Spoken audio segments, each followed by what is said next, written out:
Okay. That laugh. I'm like, I know it so well. It's like so weird to be in person with you now. Okay. Kristin Cavallari, welcome to Call Her Daddy. Thank you. I have always been a huge fan. Laguna, The Hills, owned all the DVDs, would watch with my sister, would binge watch. But another reason I was super excited to have you on was because I follow you on social media. Oh, thanks. I respect everything you're doing, your career, but specifically with your children, you deciding to not really show them and keep that part of their life private. I mean, I really respect it. Thanks. How did you decide to take that approach and protect your children by keeping them off social media? Well, thank you, because a lot of people don't understand it. But if you go back to when I first joined Instagram, Camden, my oldest, is on there when he was a baby, a little bit. Okay. And then we just decided that we wanted to give them the opportunity to make that decision. You know, my kids may want no part of being known or whatever, and I want to respect that and give them that chance to decide when they're old enough. Yeah, I feel like that's like a huge debate on social media because so many people with social media are posting even like their infants. Yeah. And then there's the debate of like, wait, that's kind of fucked up because they don't have a say, and now their whole life is going to be documented, and then they're going to get to high school and people are going to be like, I have all these Instagram photos of you. But I think it's a really good decision, and I definitely want to do that when I have children. When do you think they'll get on social media? I hope not until they're like 20. You're like, I'm not giving them a phone. They're never going to be. 16, I'd say, is probably realistic and, you know, long enough where hopefully they have decently thick skin and can handle some criticism, because ultimately, like, that's my biggest concern with it is just how nasty people can be on social media. Ruthless. So yeah, and when it's your kids, it's like, oh, I want to do everything to protect them. I wanted to study broadcast journalism and kind of work my way in the entertainment world through hosting. But then MTV came and everything just kind of fell in my lap, and I thought, well, you know, when I graduated high school, I moved up to LA. I started at Loyola Marymount. I literally went to one class. And then I booked a job on UPN, which you guys probably don't even remember that network, but it was a network back in the day. I was hosting a show. And so my excuse was, well, I'm traveling around the country. I obviously can't go to college. And not that I want to like promote not going to college, but it's the best thing I ever could have done. College would have done nothing for me. Right, because you already kind of had a career set in stone because you started in high school, which is like not normal, especially for like television. Yeah. You're in high school. Now we got to go through it. Okay. And MTV picks you to be on their new show. Yeah. What did your parents say when you asked them if you could be on this show? Well, so I was living with my dad in Laguna Beach. My mom was in a suburb of Chicago. My mom definitely had reservations because at the time, MTV was a little scandalous at the time. You know, that was right after the Janet Jackson boob thing happened at the Super Bowl, and they didn't have the best rep. And so she was a little worried, but my dad was all for it. And because I lived with my dad, I'm pretty sure I only had to have my dad sign off on it. You're like, Mom, I'm not even doing it, Sorry, Dad. Mom. Why do you think your dad was okay with it? I think he saw the opportunity, you know? I mean, he just did. And well, also, none of us knew what the show was going to turn into. No. You know, my dad probably at the time was like, oh, cute, a little home movie, no problem, have fun. Wait, it literally probably was like a school project, Dad. No, it just literally. happens to be from MTV. And it's crazy because reality TV really, like, no one had gotten famous from that yet. Yeah. So it was kind of like an undiscovered concept. So I can kind of understand why parents would be like, sure. Yeah, it wasn't like it is today. No one knew, you know? I mean, Totally. obviously there was the Real World at the time. I think The Simple Life had already happened and maybe the Osbourne show, but other than that, there was nothing really. Totally. So yeah, this was uncharted territory. We had no idea. I'm trying to picture myself in high school getting cast on a show. I would have failed out. I would have dropped out. No because, way. Dude, You would have been like how me. did you? No, you would have fucking crushed it. No, sure, that's the point though. I would have been like, I'm obsessed. I get to go party with boys. Like, how the fuck Yeah, did that it was just, me. Okay, I was wondering, like, did it fully take over your life? Oh, I mean, yeah. Well, yes and no. Yes, in the sense that, yes. I mean, that was like what everyone in Laguna Beach was talking about. We filmed every weekend for like 9 months or something. But because we were still in high school, I mean, I was actually going to class still. And so during the weeks, you know, my life was normal. I was going to school, doing whatever I was doing. And then we would film, I think sometimes Thursdays, but mostly Friday, Saturday, Sunday. When you came out, did people that were in your school that weren't on the show treat you guys like No, okay. different? So what happened was the first season, everybody auditioned, right? Everyone did. Well, and then when those people didn't get it, fuck MTV, blah, that whole thing. And then those people were on season 2. And I was like, oh, really? Right. Fuck MTV, huh? That pissed me off. But I mean, it's understandable. Totally. And then when it aired, the first season aired, I was a senior in high school. Talon and I were. Everyone else graduated, went on to school. That was the one time the freshmen coming in looked at me a little differently. And I was like, okay, this is weird. You talked about the fact that your relationship with your dad was hard to heal in therapy. When you were growing up, what was that core issue between the two of you? Well, my dad wasn't around a lot, to be honest. We were living in Connecticut before my parents got a divorce, and my dad had moved to Colorado. I think I saw him maybe like once a month, like for a while. And then in Colorado is when my parents got a divorce, and my dad shortly thereafter moved to Laguna Beach, and I was still in Colorado. Then my mom got remarried and I moved to Chicago. And then my freshman year of high school is when I moved to Laguna, moved in with my dad, my stepmom, who was 20 years younger than my dad, and my brother at the time, who had also been broken up with. Okay. He moved to Laguna when I moved to Chicago. And honestly, my dad and I were just never close. And I just remember in high school, I never wanted to be home. Like, I just never wanted to be around that environment. So that's why I think I fell into like friendships a lot and going out. I was kind of the party girl, and I was just, that's where I found connections. Did you want to move to Laguna? I sort of had to, because I was getting in so much trouble in Chicago, and I had a major issue with my stepbrother, and like all of the pieces just fell into place for me to move. My mom wanted to ship me off to boarding school, and my dad said, let me give it a go. Let me see if I can control this wild beast. So I moved to Laguna my freshman year of high school, and honestly, the best thing that's ever happened to me. What were you confident about in high school, and what were you insecure about? Well, it's funny because on Laguna Beach, everyone thought I was this super confident kid. And now that I've had to go back and watch the episodes for my podcast, I don't see a confident girl at all. I see actually someone who's incredibly insecure. That saying, confidence is quiet, insecurity is loud. Well, I was that, I was overcompensating for my insane amount of insecurity. And so I think most kids are a mess. Most high school kids, you don't know who the fuck you are at 17 years old. But I think really probably because I didn't have a family member in my life that I was really close to. My mom now is my best friend, but at the time we were not close. Wasn't living with her.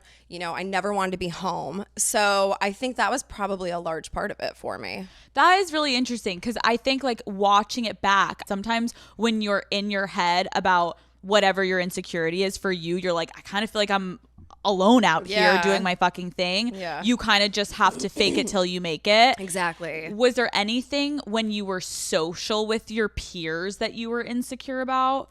No, I mean, that's really where I kind of found my identity, I think. And so I moved around a lot growing up. And I think because I was always the new girl, I was a survivor. Like, you could throw me in any situation and I was going to figure it out. I knew how to navigate through situations. That's maybe where like the confidence came from, because I wasn't someone who's going to like, crawl in the corner and suffer. I was like, boom, here I am, let's go. But I was faking it though. That makes so much sense. I can completely relate to that, where you're like, I'm about to walk in this room and I have two options. And so sometimes being like the loud one, it just gets you in the door, and it immediately, if you exude confidence, eventually you're going to fucking be confident. Yeah, exactly. Yeah. If you had to guess, who would you be now if the MTV cameras never showed up to your high school? Oh my God, I love that question. I mean, I think, wow. If I was never on Laguna Beach, I probably would have gone to school and, studied broadcast journalism. Hopefully would have worked my way in still. I don't know. I feel like in a lot of ways, I probably wouldn't be as far along on my journey as I am today, because ultimately being on TV at such a young age and going through everything I've gone through over the years has really forced me to grow up a lot, I think. The older we get, we realize life is building blocks and everything starts to make sense. And so I feel like just everything that I've been through, like, I feel like this was supposed to be my journey. Totally. So I can't, it's hard to sit here and be like, well, if not, because I just feel like I was destined for this. I think a lot of people are fascinated because, like you said, high school is hard enough. Like, high school is such an awkward time. You're trying to figure out who the fuck you are. You're dealing with peer dynamics, family dynamics. How did it feel And I think this is where we all are so fascinated with it, because it's really not natural to have grown-ups with cameras in your face. Like, I feel like your scenes were always like you chilling in bed with Alex in the morning, like discussing what happened the night before. But it's like, how did it feel having these grown-ups come into your life, stir up drama, and kind of like manipulate these storylines to get a good show going when you're in high school? Yeah, it's a weird dynamic when you really explain it like that. I mean, my whole life I had trust issues, but then really when you're 17, 18 and you have adults taking advantage of you and manipulating situations and in a lot of ways just straight up lying to your face, I mean, that'll rock your boat for sure. Trust is like my biggest issue with people. And so that obviously didn't help that situation.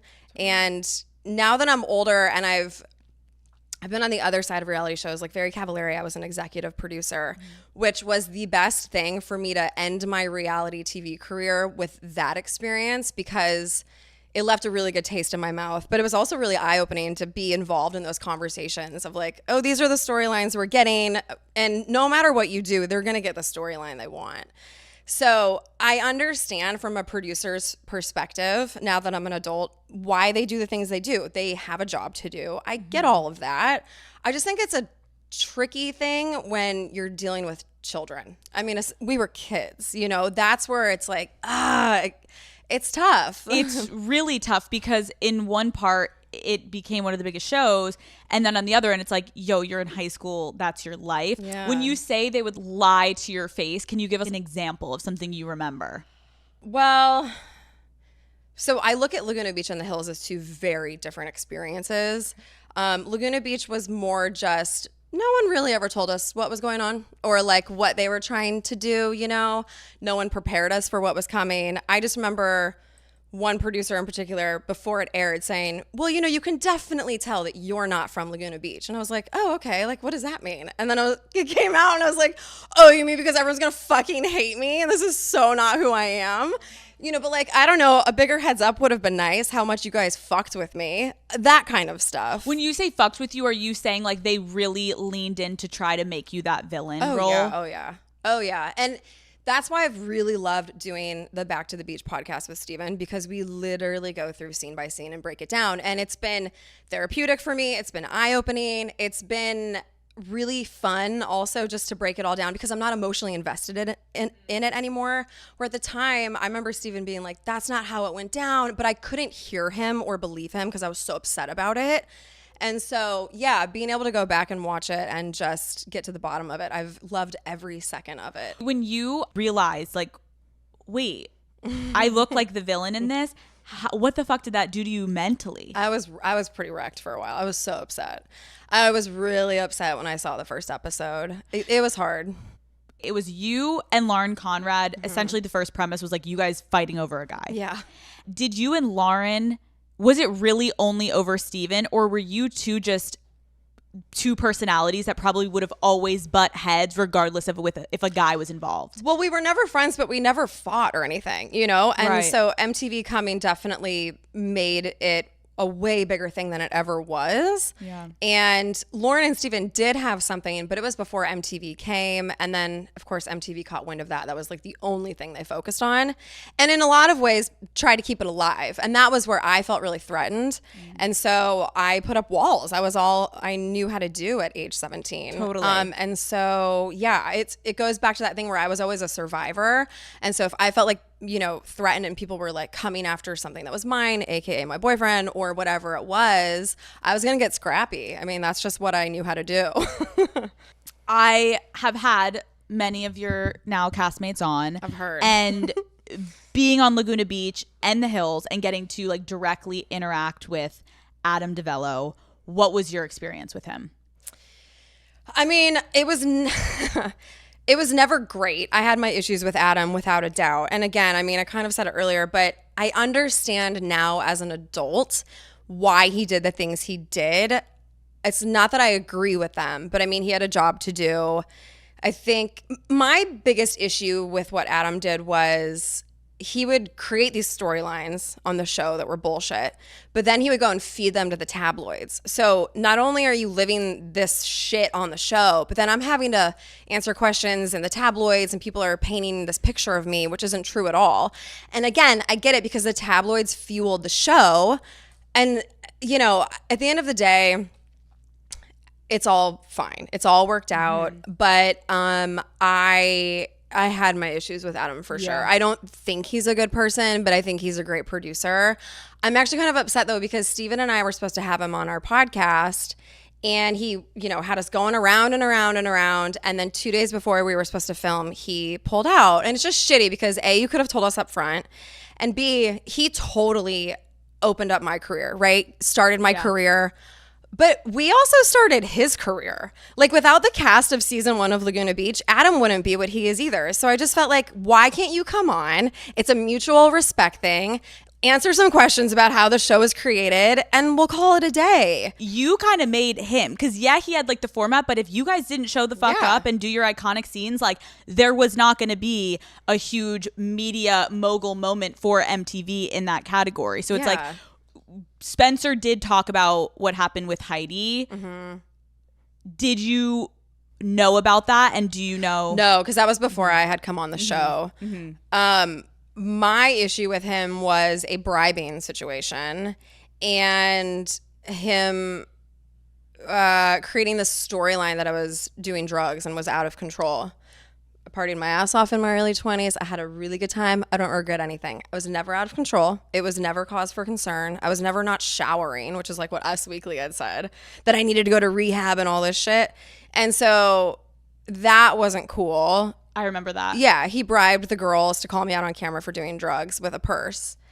So, but, and that was difficult. And Adam and I got in a huge fight about it. And because what I was doing then, because then he fueled it to Us Weekly, I would be on camera filming and I'd be like, I know it was Adam, like going around just running my mouth. And Adam called me and he was like, you have to stop saying that. I was like, but you did. Well, that's also fucked. And I think that's where I think it's fair for you guys. You're not discrediting the show. Even you sit here and you're saying, great producer. He knows what the fuck he's doing. But I do think it's fair to clear your name because I was going to ask you that about like, there was that huge stint I remember with The Hills where it was like, she's on drugs, she's spun out, and they like got you when you like just woke up and they were, the girls were like trying to have an intervention. And I was like, is Kristin really on drugs? Intervention. And that fucks with you because your kids are going to watch that one day. Like, and so I think it's fair for you to be able to at least clear your fucking name with the drugs. I partied. Like, I'm not going to sit here and say I never did. I had a lot of fun. And I'm glad that I did. I got everything out of my system. But it was never... I never needed rehab. No one in my life was concerned about me. Like it was totally under control. I love that. If you can be a partier that's under control. But and I just hope that Lo learned you always have to get that shit in writing, you know? Because she never got her purse. She didn't? No. Stop. What kind of purse was it? I don't even remember. I want to say it was a Birkin. It was Shut a the Birkin. fuck it was a up. Birkin. Yeah, but you got to get that shit in writing. Absolutely. I would have been like, give it to me first and then I'll show up. Exactly. Damn, no Birkin for Lo. Sorry, girl. And no rehab for Kristin. Hope it was worth it. When you look back, young Kristin is like in that moment, cameras around. What were the perks of having this show in your life? And then what was like the most negative part that you look back on now with perspective? I mean, the perks were, it was fun. I would get phone calls being in, you know, whatever class during senior year, and MTV would be like, hey, can you fly to New York tonight to be on TRL tomorrow? I'm like, yes, absolutely. Like, that stuff is fun, you know? I mean, so there was a lot of cool things going to the MTV VMAs and all of that stuff was really fun. I mean, I was still in high school, so it's not like I was getting great dinner reservations and stuff, you know? But when I graduated high school and we moved up to LA, like I never waited in a line at a club or a restaurant. Like it was fun. It was very, very fun. And then the biggest downfall, I'd say, and well, I guess, okay, more so back in the day was the tabloid world, that aspect of it. Now, I'm not so much in the tabloids like I was back in the day, but what I don't like now is every time I feel like I do an interview, like what they'll take nothing and turn it into headlines for clickbait. And that shit really pisses me off still. Like I just did another podcast and we were talking about dating and I guess we were talking about Instagram, and I said that I only noticed the verified ones because they go to the top. Of I'm not like, and we were like joking around. So now all these fucking articles are like, Kristin's using Instagram as a dating app, and it's like, no, I'm not. That's not what I was saying. Yeah. Right. No, I do. I totally get that. Like the spinning of the words, and it almost makes you like not want to do shit. Makes me not want to talk. Which I think you do love to talk though. I know, but I feel like in the last few years I don't talk as much because I'm not, people probably don't know this about me. They probably think I love all the attention. I actually don't, unless it's for something positive like my company, like Uncommon James or something. Then I'm like, all right, that's great. But I don't care about being in the press or the tabloids. I really don't. Is MTV paying for everyone's therapy? They should be. But no. They didn't offer. No. And actually, Steven told me on our podcast that they gave him a speech coach. And I'm like, really? Because I probably needed one out of everybody. And they didn't offer me that. They offered him. Wait, back when he was in Laguna? Yes. Yeah. Did he need a speech coach? I didn't think so. I did. I'm like, that would have gone against the character they wanted me to be. Right. Like rough around the edges, like wild Kristin. Yeah. How do you think having your first relationship, like serious first love and relationship, air on TV impacted your future relationships? Oh, I don't think my relationship being on camera affected my future relationships. I think just being in the press then affected my future relationships. And again, it goes back to that whole trust thing. Unfortunately, I've had to be careful with guys that I date because a lot of guys, or what I have found is a few different things. They get a little taste of fame and they lose their mind. They become addicted to it almost. Or it's really threatening for a lot of guys. So then they get really jealous and insecure about it. So that's been really tricky for me. Wait, when you say they get addicted, like how can you immediately tell like, oh fuck, he's turned? It takes me a second. Right. You can just tell like, or what I can't fucking stand is when a guy will plant breadcrumbs. You know that saying? Yeah. On Instagram. Like I dated a guy, I dated a guy who would come to Nashville and he would like tag the location. And I'm like, why? You've never tagged a location in your life. Why are you now? That shit I can't stand. Because it's so purposeful. Like he's looking to kind of be like, I hope this gets picked up by someone and I hope there's an article. Like, are they seeing each other? Like you're disgusting right. to me. You're like, I don't even know you that well. We're trying to get to know each other. Like before we actually start dating, like chill the fuck out. Or what I've noticed, if it's not about the guy, the attention, they do not like that. So then they're like, oh, you know, like, totally their ego I'm like, it's because it's not about you. So you married someone that was famous and was in the public eye. How did you meet Jay Cutler? So I got a call from my publicist in 2009 when I was still filming The Hills. And he said, Jay Cutler wants to fly you to Chicago and take you on a date. And I had no idea who he was. And I just wasn't interested, quite honestly. So I said no. I obviously told my mom about it, though, because a year later I was visiting my mom who lives in a suburb of Chicago. And we were going to a Bears preseason game with my cousin for actually my friend Matt Leinart, who was playing on the opposing team. And my mom said, you know, didn't Jay Cutler ask you out? And I was like, oh, yeah, I totally forgot about that. My cousin, who is like the biggest Bears fan, told me what an idiot I am. So long story short, I got his family passes to meet him after the game, thinking I would never talk to Jay ever again. And, you know, but my cousin would be like over the moon about it. And he walked in and he was a lot cuter in person. And we hung out 2 nights later. And then honestly, we just moved so fast. I mean, we got engaged after 8 months and it just moved.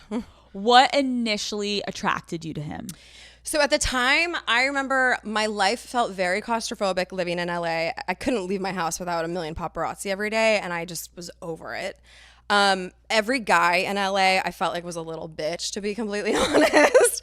And I wanted someone who could like be the alpha, because I felt like everything in my life, I was always the alpha. So I wanted to be in the passenger seat for once. Jay checked all of those boxes. And honestly, we just had chemistry. Like you can't pick and choose who you like, you know what I'm saying? Totally. And so we just had that spark. Totally. And yeah, so with where I was at the time in my life, he was perfect for me. I wanted to discuss dating an athlete and marrying an athlete because I've dated I was going to say a few. I've dated a lot of athletes, okay? Everyone knows I've dated a lot of athletes, had serious relationships, flings, whatever, and they're an interesting breed. Yeah. Was Jay your first professional athlete that you dated? No. I have a few under my belt as well, So you kind of already knew kind of the game. Yeah. You know, it helps when you have them under your belt because you kind of know. I get that world. So well. You have like the whole playbook ready to go. Like musicians, fucking insane. I won't go near another one, but athletes, I could do that world. Oh, Yeah. they're all the I fucking can do that thing. shit in my sleep. Absolutely. What were some of the perks of dating a pro athlete in your mind? Well, in Chicago, I mean, he was a huge deal, you know? And so it was like, instead of me always having to get a dinner reservation, like Jay could fucking do it. Like dumb shit like that though, but it mattered at the time. Life was just, it was easy and fun with him. Totally. You know? Did you fit in with the other players' wives? Yeah, I did. You did? I did.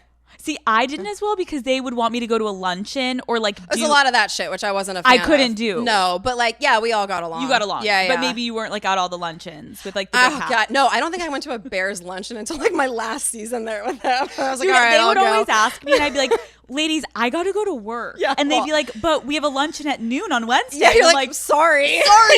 No, but they are sweet. They are They sweet. are. So you got What I along. found was most of them had been together since they were like 18. So many of Yeah, them. yeah. And I guess I get it. And I think that's where maybe it was cool because you had a different dynamic where like a lot of them try to stay with the people that knew them before they got big. Right. And you and Jay had a different dynamic because you both were big in your own right. So there could kind of be this just mutual, like we both have our own things going Yeah, on. That yeah. makes sense.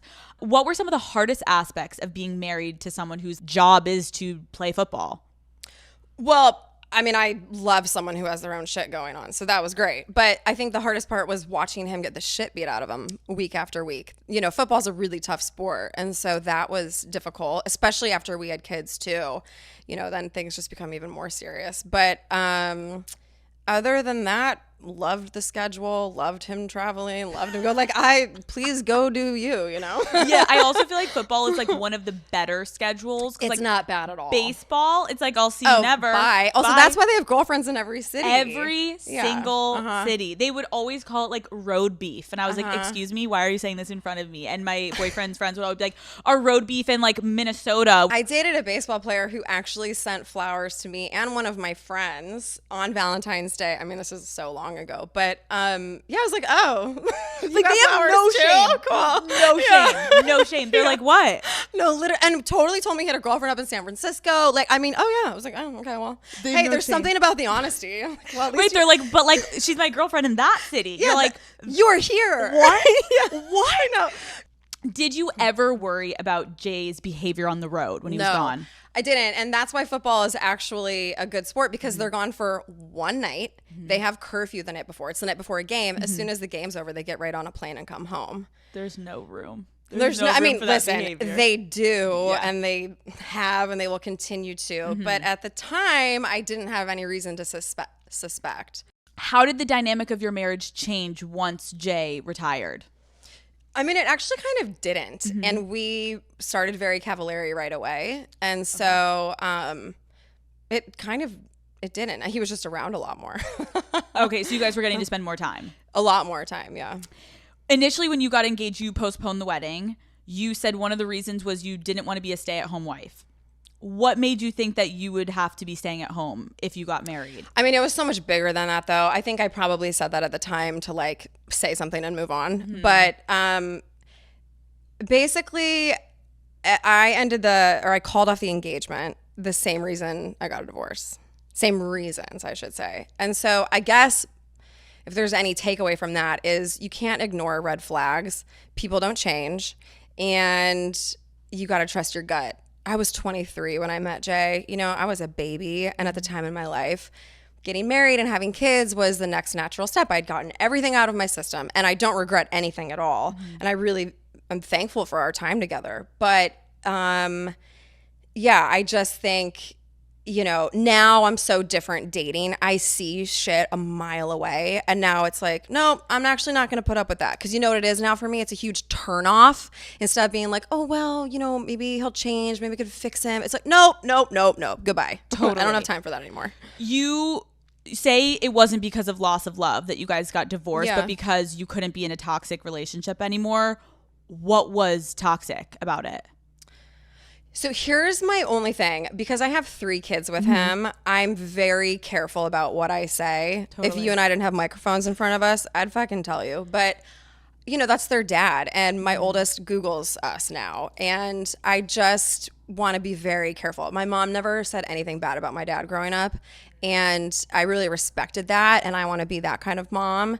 And even if I don't say anything, the headlines will say I fucking trashed him somehow. So I just...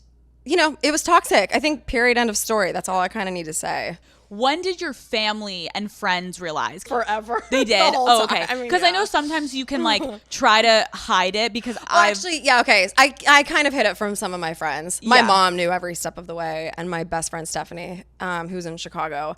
But like Justin, my best friend, he didn't realize it until he moved to Nashville, and then he saw it firsthand. when you get to a place where you are trying to hide stuff from your friends or your family, that's also a red flag for yourself of like, why aren't you telling your friends? It's so true. And then it's like to get out, and then it's almost harder once that you're so deep in it by yourself that then to you're try a to lone ranger just like on your own island. And then you're like, how do I even tell my friends because know. I've been faking this for so long? But you're saying your family knew, so you weren't fully alone. Yeah, my mom knew. And you know, because my mom went through some similar stuff with my dad, she was actually the perfect person for me to have because she understood what I was going through. And so that was good. I also think it's really important if you do have issues with your dad, for you know, obviously for girls especially, to work through that shit before you get married, because otherwise we end up with our dad. When you think you have any fucking issues with just even like your family, your parents, that shit, if you don't work on that, you're about to turn right around and do the same fucking shit. Yeah. And so it can be a little bit of like a daunting process, but you have to work through it or you're going to marry your father. Exactly. When you are breaking up with someone, it fucking sucks. Yeah. Even if you... No matter what side you're on. No matter what side. And what is worse, especially with social media, is like, it's hard to see someone move on. Yeah. How did it make you feel, or does it make you feel like if you still see, or if he's like out with other people, like... I hope that he finds someone. Yeah. I really do. I mean, I want him happy. My kids benefit from that, you know? So I hope that he gets remarried, and I mean, I really do. Obviously the first time I heard about it stung a little. Yeah. That's anybody, you know, but Totally. And I'm friends with almost all of my exes, and I think that that's a good thing. Like, I really value the time I've had with everybody. I've learned from every relationship I've had, and I really want all of my exes to be happy and be in a great relationship.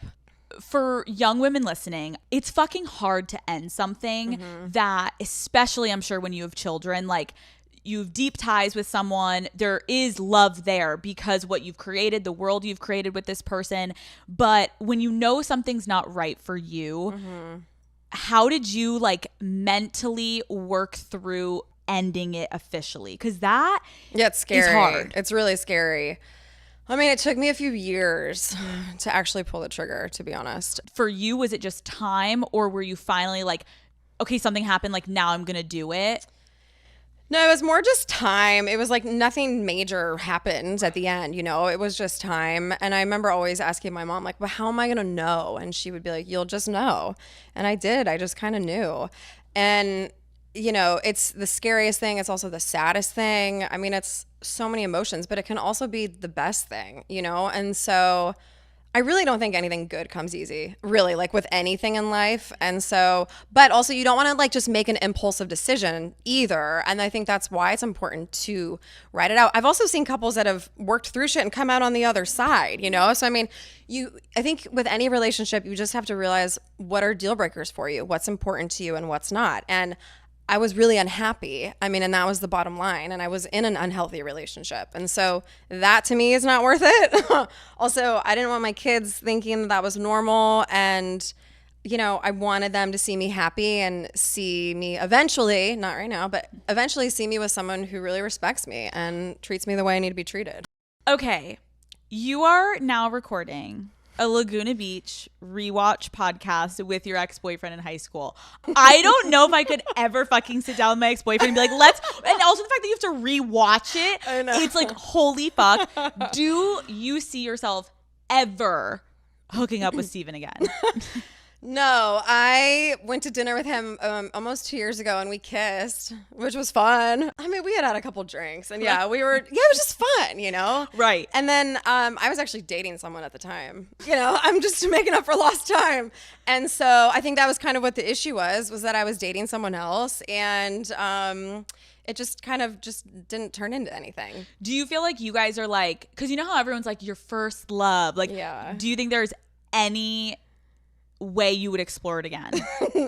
No, I really, once I'm done with someone, I'm done. It's like a light switch flips and I can't go back. Are you guys having that moment? I actually feel like this is something I would think about in high school. It's like, are you guys having any of those moments where together you kind of regress back to the high school version of yourself together? Because do you even know adult versions of each other? Well, we've kept in touch and we would hang out a little bit before I got married and stuff. But, and I think, had we not gone to dinner almost 2 years ago, I don't know that the podcast I don't know that we would have, well, I'm sure we would have had the same chemistry, but it put me at ease because I was like, I know that we still can, you know, banter back and forth, have fun together. So that was a good thing. You need to take us through the last date you went on. Okay. Where did you go? Did you like the person? Kristin, give us the tea. This is a good story, actually. Okay. Tell us. Okay. Here we go. So I hate actors, you know, like I've always known that. Like in my early 20s, I went out with a few and I was like, they're the worst. But an actor asked me out. I was like, all right. So this was in LA. This was probably like 2 months ago. And went to Laurel Hardware. God, I hope he doesn't hear this. It's okay. It's fine. I've gone on dates there too. Let's just pretend it was me there, but you there. Who was it? We don't know. Keep going. Laurel Hardware. That's a good place for drinks. So he was slamming drinks. And then at one point he was telling me he does his own stunts. We were sitting at the bar. Okay. It's fucking packed. He gets up to reenact a stunt that he had done. Accidentally runs into the waiter and is like, oh, I'm so sorry. I was like, please sit the fuck down. I can't. Just creating all this commotion in the middle of Laurel Hardware. I am so turned off. He tried to do a stunt? Reenacting a stunt in the middle of a packed restaurant. I was like, please sit down. Also, please like, just drawing so much attention. That's why I'm like, oh my God. Also, why are you doing a stunt in Laurel Hardware? Sit the fuck down. And to confirm, anyone that's not from LA, that is a packed bar. It is not a hardware store. Thank you very much. It was awful. So then did you talk to him afterwards? He's texted me a couple times. And I can't just like ghost someone. Right. But I give him like a one-word response. I don't even know him. We're in a serious relationship. Dude, literally. No. Okay, so you're just kind of like, I get that. Wait, why do you think you can't ghost someone? I'm too fucking nice, which people would not know about me. I'm too nice. Really? Yeah. I wouldn't want to be ghosted either. I would actually appreciate someone just being like, hey, you know what? You're great, but like didn't feel any chemistry. Totally. Which I said that to another guy. I was like, hey, I didn't feel any chemistry. And his friends were making fun of me for weeks about it. I'm like, I actually thought I was being like mature, not wasting anyone's time. Wait, I love that. What can they say to that? Exactly. You can't he say deleted anything. my number and told all of his friends and everyone was making fun of me. I'm like, okay, well, thank you for validating why the fuck I don't like you. Right. And like, I'm an adult and like, sorry, you couldn't take the fucking truth. I'm trying not to waste anyone's time. Like, let's move on. If you are not having a good time on a date, because I feel like this is me and I'm wondering if it would be you, they won't know that I'm not having a good time. I'm going to like people please it up and be like laughing. And then he's going to think we're leaving and I'm having the best time and I'm not going to want to talk to him. Do you give signs on a date if you're not into it? I know, because it's the same thing. Like, I'll fucking show up to the party, you know? Right. But what I've been doing is I won't go on dinner dates. I will get a drink. Smart. They usually turn into dinner because again, I'm too fucking nice. But like I can't. This guy who was acting out stunts got dinner with him. I'm like, what am I doing? You're like, let's get the ravioli. Dude. Like, I gotta go home. Fuck. Kristin. Yeah. So, because I need to come up with a better game plan of like, oh, well, I have an early morning, you know. Right. Actually, this is another funny story. I almost want to say who it was with. Please. In my early 20s. Okay. You have to on Call Her Daddy. Come on. All right, I'll say it. Don't say it. It's in your early 20s. This is going, don't say it. All right, I'll tell you the story. So I went on a date with a guy. This is my early 20s, height of my partying career, right? Okay. He was vegan and he was sober. And I was like, one or the other, right? Pick one. Preferably both, or like be both. So I was like, I have an early morning. Well, sorry. Went back to his house, made out with him on his bed. I was like, I have a really early morning tomorrow. Gotta, changed in my car, went to hide. I'm such a dumbass. Of course, there's paparazzi. The next day he was like, my friend saw you at Hyde. I was like, oh, really? Oh. You're like, it's so crazy. I was on my way home and I got an email that the event in the morning was canceled. So I thought you were asleep. I'm going to go to Hyde. I felt so bad. I felt so bad. And he's really cute. But like at the time in my life, totally. Like, I'm eating meat and I'm drinking a lot of alcohol. Like, we can't do this. No, I actually respect the honesty though, because I have done something similar where like, if they're just not on your wavelength, and especially when you're in your early 20s and you're like, I am going to every club. I want to be known at that club. My job is to go out right now. I don't think you understand that. And so it's like, even if they're a great guy, maybe if you met him later on. By the way, I've seen him not that long ago, but like great guy, totally. Like just not meant for you. No.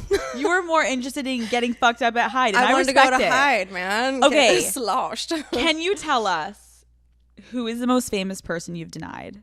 Denied? Oh God. What about initials? Your publicist is having a panic attack. What about tell us the profession? I didn't deny a lot of people back in the day, to be honest. You're like, did you just hear I'm a people pleaser? You're famous? I'm staying on the date with the guy doing the stunt. Alex, everyone's getting dinner with him, all right? Fine. No one's getting denied. Okay, how about this? You see someone on Instagram you find attractive. Okay. How do you vet these people to see if they're worthy of you DMing them and pursuing them? I won't DM. You don't? Nope, I won't make the first move on Instagram. Why? Okay, so where I'm at currently in my life, I want to be pursued. I want to be fucking courted. I want the man to put in some fucking effort. Wow. And I think because guys now, so again, I was with Jay for 10 years. This is my first time dating in the social media world. Like, it's a fucking shit show out there. I hate every second of it. It's awful. But guys are lazy as fuck now, and they're always looking for the next best thing. And so it's like, no, I'm sorry. I don't have time for your little bullshit anymore. Like, let me see how serious you are and put in the effort. So no, I'm not making the first move. I've said, ladies, if you want something, slide the fuck in. But where you're at in your life also kind of dictates what you're going to do. So for you, I totally hear you. We're like, I'm going to sit on my couch, drink my tea, and wait for the men to come in. And if they're not, fucking sayonara, bitch. Yeah. Like, I don't give a fuck. Yeah. Okay, I think that's a good energy. One thing I did do was I went to a show and I posted a story of this musician who I did end up dating. So he saw it, DM'd me. So like that in a roundabout way is kind of like making a pretty casual. I like that. Yeah. That's a good way to do it. Yeah. If you were going, though, to slide into someone's DMs, let's pretend like something hits you on a Sunday night. The kids are gone. You're bored. You're like, maybe I'll give it a try. What is? Well, he's got to be fucking hot. Okay, right? true. I mean, wait, what are you going to slide in with if you had to? Okay. If you like, had what's to. my pickup line? What would you say? Hey. Hi. Kristin's like, I'm so lazy with it. Hi. Period. Oh, okay. This is a fun game. Like, what would I say? It really depends on the guy, the situation, where he lives. Like, if he lives in Nashville, like, it would be different than if he lived in LA, right? Totally. So it would be, I don't know, like, shit, I don't know. Because, like, Nashville, you could be, like, something about, like, do you go to, like, something about, something dumb location. Like that. Yeah. Or, like, hey, like, are you in Nashville? Like, something like that. Yeah. If they're in a different state. Yeah, then it's like, LA, I come out here quite a bit. So I can be like, I'm going to be in LA and blah, blah, blah. Like, what are you up to? Yeah. Mm-hmm. Yeah. I do like have good game. Like, we know. I know. We know. Thank you. We watched it. Still got it. You didn't need to confirm. I do know that. That's what I think. That's the best part. I remember watching on the hills when you came back and you with Brody. He was like drooling because it was just like know how to get Brody. The guy. Sweet Brody. Love him. Do you think that would ever go anywhere ever again? No, I just saw him actually, and I met his new girlfriend. Oh, nice. I love Brody, Yeah. but no, Brody's the only ex I ever went back to though, and it was because I was filming The Hills. Interesting. Although on the show we didn't actually date, but we hung out a little bit. I can't remember how it all, but what you saw on the show was all bullshit. Like he and Jade pretended to break up, but they never actually did. Like all that. Dude, those fight scenes. I was like, Kristin, how do you get yourself riled up to just scream at these? Is it easy for you to get riled up though when you're filming now? Not anymore, but like back in the day, oh yeah. When you showed up, I forget the scene, but you showed up. Oh my God, I remember your hair looked great. You were looking great. You showed up and you're like, you want to oh my God, that scene. You came at me like fucking piranhas. God, I know. I was hammered. I watched that back and I was like, Heidi and Spencer was my first day really filming. Heidi and Spencer came with bottles of tequila and it just went south. And when they showed you know what I was mad about though? So before I started filming, Audrina and I talked about how we know that they want us to fight and, you know, they want you to go after Justin Bobby and we're not going to fall for that shit. I was like, yeah, no, we're not. Woo. Right. And then we're filming and she comes up to me and picks a fight. And I was like, what? So that's why I was like, so it's going to be like that? So I was like, what the fuck? We just had this conversation. That makes so much sense. Oh my God, I forgot that. So it's going to be like that, really? Yeah. You and whatever came at me like fucking piranha. Am I crazy? Fuck all of you. It's like game on. That actually makes a lot of sense how you got that riled up in that scene. Guys, just Google Kristin Cavallari, you came at me like fucking piranhas, and you will watch the glorious moment that Kristin almost loses her shit. But it truly was such an iconic moment. And also, that's so good to know you were hammered because that line was so iconic. I'm better when I have a little buzz. Like that shit just comes out of my mouth. See, sometimes people look like idiots. Kristin's like, give me a fucking tequila and I will rock your fucking... I perform way better. I love that. Okay, when you're looking at someone's Instagram, now that you're learning how to date with social media, what is a photo? That laugh, guys, I can't. I feel like I've heard that since I came out of the fucking womb. I'm obsessed. It's the giggle. It's the cute one also where the guys are endeared. And then it's also like sinister for women being like, oh my God, is she going to cut my face off? Or do I love her? Kill me? Okay, wait. If you're going to a guy's Instagram, he DMs you, you're like, okay, what could be a photo that you see that you're like, absolutely not? Like a shirtless selfie. The model photo. It's like, like, sorry. Gym selfie. Yeah, no. We don't need to see it. No, be a man. A manly man who's not taking fucking shirtless photos in the mirror. I agree. We don't flexing your abs. We don't need to see it. Cool, bro. No one cares. I agree with you. Mine were the fishing photos when they're like holding the big fish in the photo, and I'm like, sir, what? That's your thing. Like I can't take it. I'm from the Northeast.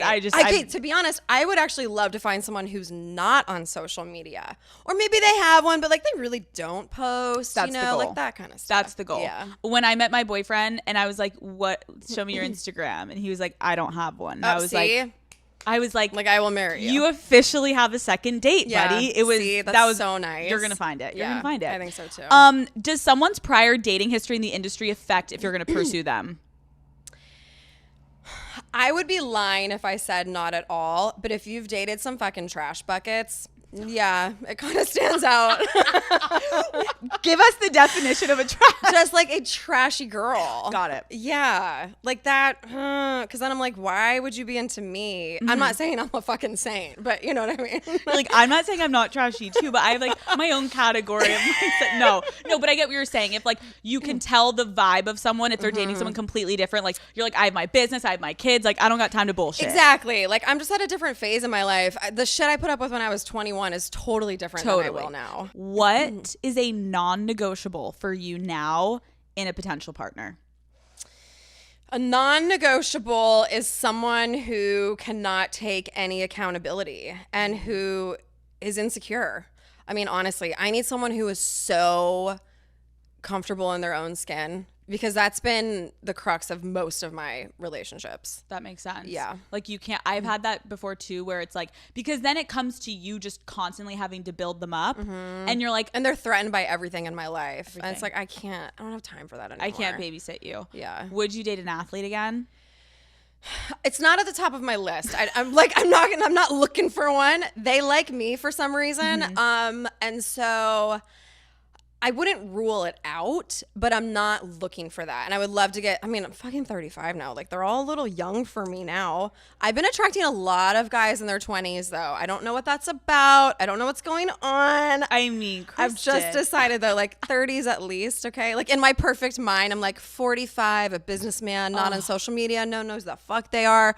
But that's just not what I've been attracting, so I don't know. But maybe you're also at a point in your life where, like, since you're newly single and you're getting out there, like, maybe that's also, it's gonna shift, but like you're giving some great energy that like the young bucks are like, Kristin. I know, I'm like, you guys know I have 3 kids, right? Okay, like, cool. I just want to throw that out there. It's like turning them on even more. You're like, it's like a 26-year-old just asked me out. I was like, 20 fucking sound like God, you're hot, but no, like I can't. You're like, are you going to hide tonight? Like I've been there, done that, man. I can't. Okay, if you could go on a date tomorrow with any person of your choice, okay, who would it be?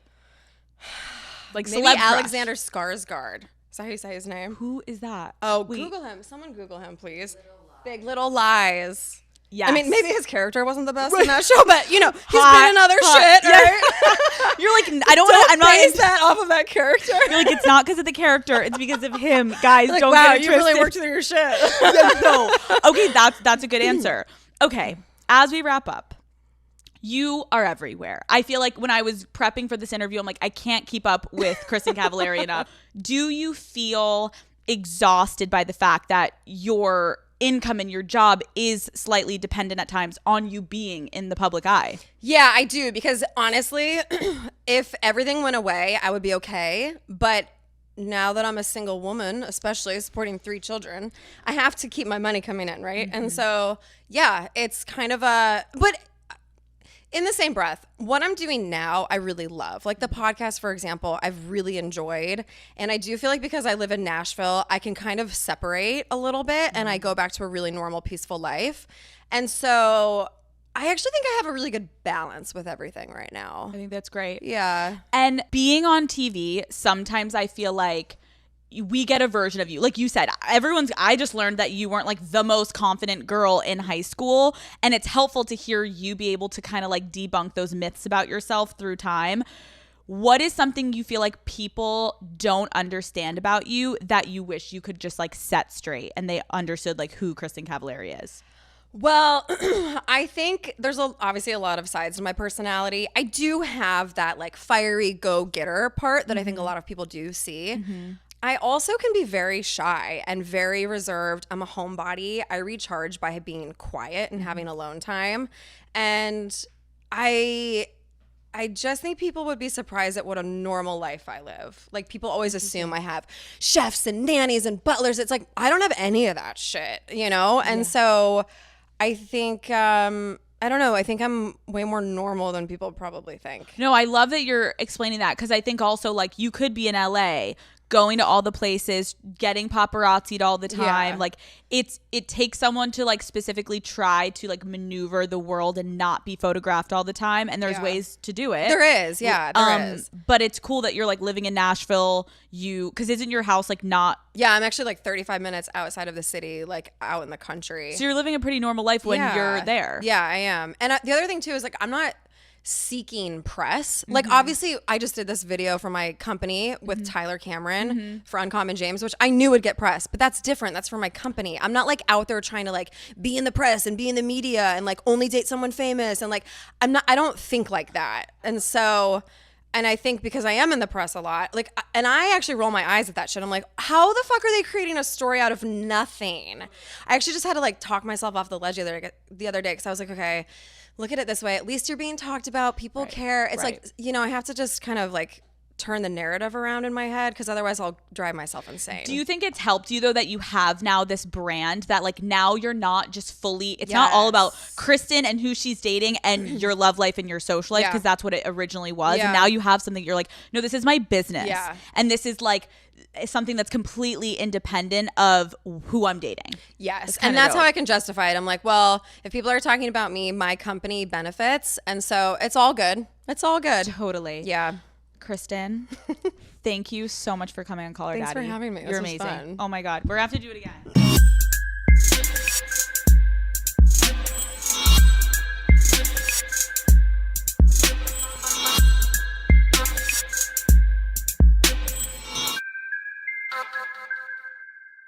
Daddy gang, welcome back to another Sunday session with your father.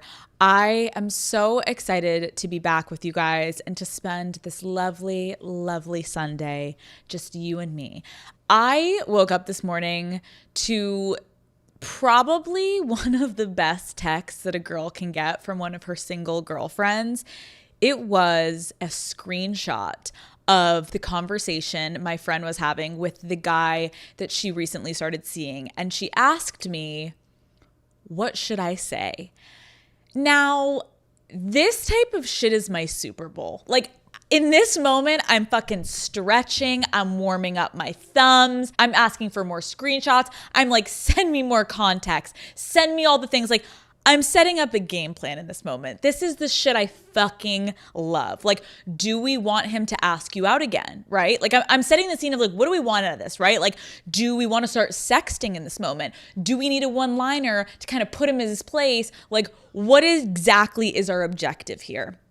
And all my friends know I fucking love this shit, so I'm always the person that they ask for this advice.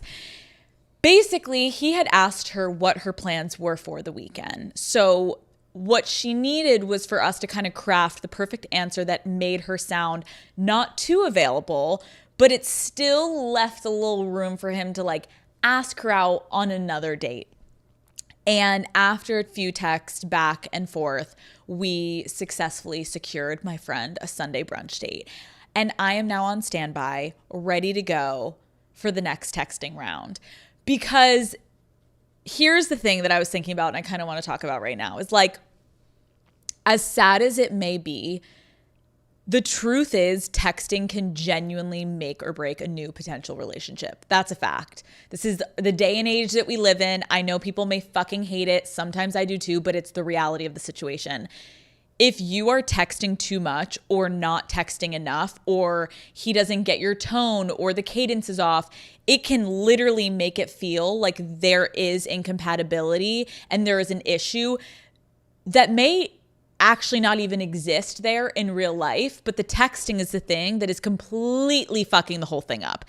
And this is why I personally feel really strong that in the initial stages of dating, the majority of your conversations need to be face-to-face. And I know sometimes that's not as easy as we want it to be, but like it is imperative that you are majority in the beginning face-to-face. And when it comes to texting someone that you are in the early stages of seeing, less, which I've learned throughout my years, less is so much more. Again, depending on the relationship you're going for. If you're just going to like have the fuck boy and you want him to like talk to you and you want to get into the plans, sure, texting can be like a game changer. But if you're looking for a real genuine relationship, is what I'm talking about here today, Daddy Gang, texting less is more. Texting, in my opinion, can really blur the lines in terms of getting to know someone. It can create this like false sense of closeness, and you may end up falling for a version of this person that doesn't actually exist, right? Like when you're texting someone, you're not really talking to them the way that you would in real life.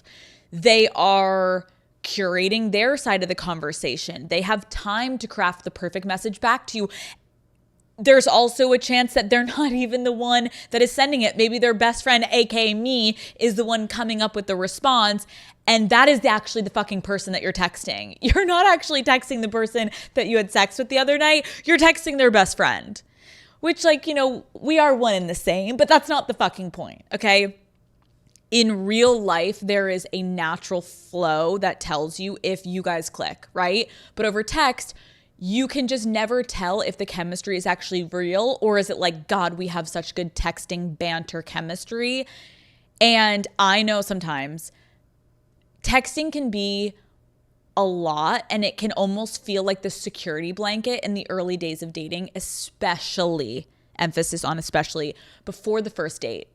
It can make you feel way less nervous to go and fucking meet a random person. Like, yeah, I'm going to want to have a good amount of texting before I like randomly show up and be like, hey, Bob, like, we want to have a little inside joke already. Like, there's things that I totally get leaning into texting before you meet someone. It gives you reassurance that you will be able to even have a fucking conversation with them when you actually meet them in person. So I totally get that. But I think it comes to a point where the constant texting, it then just makes it almost awkward in person, like light on the awkward. It depends, but it could be kind of awkward in person because you don't really know this guy, but now you feel like you do because you're having these long, deep paragraph conversations, and then you meet in person again and it's like your third date and you've like had some like really honest conversations on text. But then one of you is not really leaning as much because you're kind of a coward because you're like, that was easy to say on text and now I don't know how to say it in person. Like, it's confusing. It's genuinely confusing. So you really only need to be texting someone, in my opinion, in early stages to just coordinate the next time that you're going to see each other. And like, obviously a couple nice follow-ups of like, that was so fun. I'm so happy we got to hang out. Like, let's do it again sometime. And then like maybe one quick check-in to be like, how was your day today? Blah, blah, blah. And then like, when are we seeing each other again? There doesn't need to be this long span of texting. Like when you're waking up and texting someone all day, daddy gang, and I don't mean to hurt your feelings because I have been there, that's a pen pal. That's a pen pal. I remember I had a 7th grade pen pal that like my teacher set up for us though in like a different country, and we would like write to our pen pals. Like, we don't need that. You know what I mean? Like, you don't need a man with a dick that you're trying to actually have a relationship with to become your pen pal. And honestly, it can become extremely boring, extremely fast, or it can be the opposite where it's so thrilling. You talk about fucking everything and more, and your trauma and your wants and your needs and your and then you're literally about to go on your second date and you've texting wise already covered A to fucking Z. They know everything about your life. Then you're kind of like, what else is left? Like, you can only think about this. You can only ask someone, how did you sleep, so many times before it's like, what are we doing here? I actually don't give a fuck how you slept because it's past 17 times I've asked you. You said great. Like, I totally get it. Can be fun to have someone to text. Let's be really honest about the current stage of life that we're in. Everyone is addicted to their phones. And it can be really nice to have someone to text, especially on days where you're bored or you're feeling lonely. But then I think we need to realize, like, this person is just filling a void for you, and that is not a good way to enter into a potential real relationship, right? Like, and listen, like, there's no shame in doing this because, again, I have been guilty of doing it. I remember, so in my early 20s, I was in one of those phases. I'd gotten out of a long-term relationship, and we all know how that goes. You get so used to texting your boyfriend all the time. And then he was gone and I was single, and I was like, I'm just looking for some attention and some companionship. And so I saw this guy on a dating app, and we both started talking on the dating app, and we transitioned into texting. And he was in the NFL. He was hot. He had tattoos. He was tall. He was successful. And I was super interested in him. Like, I was like, oh my God, this guy is like everything I needed in my 20s. But he didn't live in the state that I lived in. So early days, we started just texting. All of the talking that we were doing was just texting. And then at first, the texting was so fun. You guys, we were sending fucking paragraphs like I just referenced. Like, we were obsessed with each other. Like, I would literally get my fucking dinner in, and I would sit down and I would like craft my next paragraph, send it. And then he would sometimes answer in 30 seconds, or we would like give it 30 minutes. And then we were back to, he would send his paragraph. And it was like, oh my God. What I wish I could have said is, Alex, that's your pen pal, honey. That's your fucking pen pal. Why are you, if you are putting your fucking thumbs to work for a paragraph that is not making you money, stop. Let's put that into action. Daddy gang, anyone on the internet, if you think about that, why are we spending that much? Pick up the phone, go see them in person. Oh, you can't because they won't take you on a date? Then stop fucking putting sweat equity into a fucking text that's going to do nothing for you. Nothing for you. We're just fucking mailing it in. We're like, let me give you my funniest one-liners. Let me fucking tell you my life story. For what? For what? It's going to go fucking nowhere. It's a fun little pen pal fling that was a fucking love romance on a fucking text chain, and then poof, then you're bored. You're like, we've literally talked about every single fucking thing and I haven't even met you yet. Done. So obviously, you know where the story goes. The texting then got boring, but then we went on to voice notes. Voice notes, great, loving it. Then the voice notes got boring, okay? So then I tried sexting him naturally, the only thing you can do, where you're like, where do I pivot? Where do I pivot? Pussy. We started sexting, that got boring. Then we started FaceTime sex, but it was only FaceTime sex. We weren't like having FaceTimes and talking. It would be like, we'd start sexting and then it'd be like, okay. And then we'd get on FaceTime sex and it would basically just be like, finish. And then like the phone would land in the pillow and then like, I don't know who ended up hanging up each time, but like we never talked much, okay? The point is, then it finally got to the point of like, okay, we need to plan to meet up, right? We got to meet up. And then we finally ended up meeting up in person and I realized why everything was getting boring and every part of it was getting stale and why I felt like I kept having to ramping shit up was because this man and I had zero fucking chemistry. He was not fucking interesting, in my opinion. He was really fucking dumb. He was really dumb.